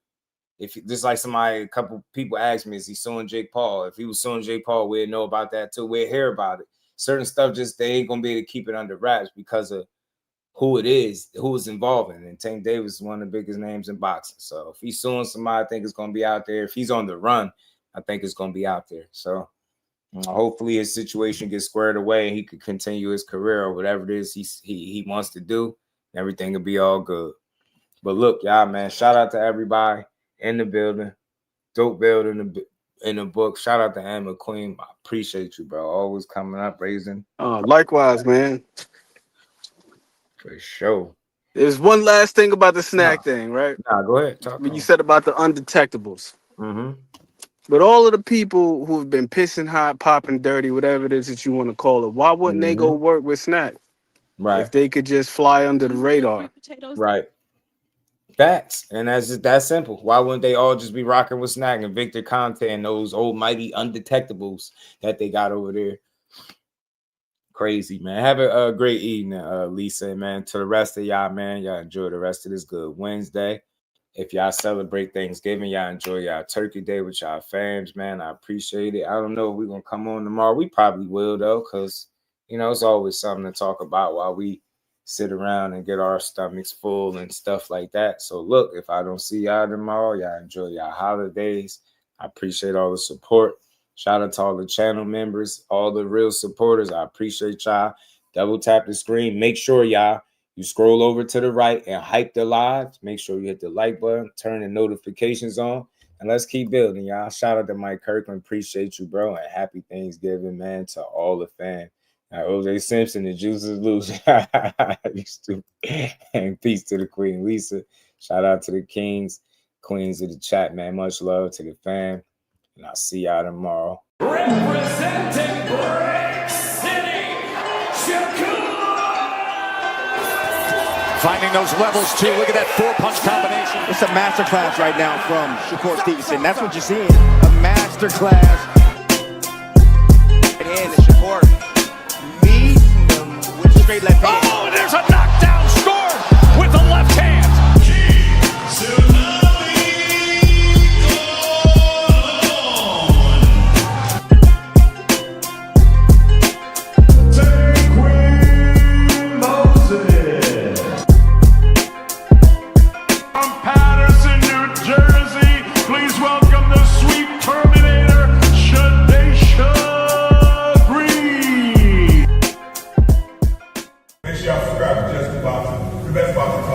most unbiased channel on YouTube. Right now, we're gonna give him his just due. Shout out to my brother Just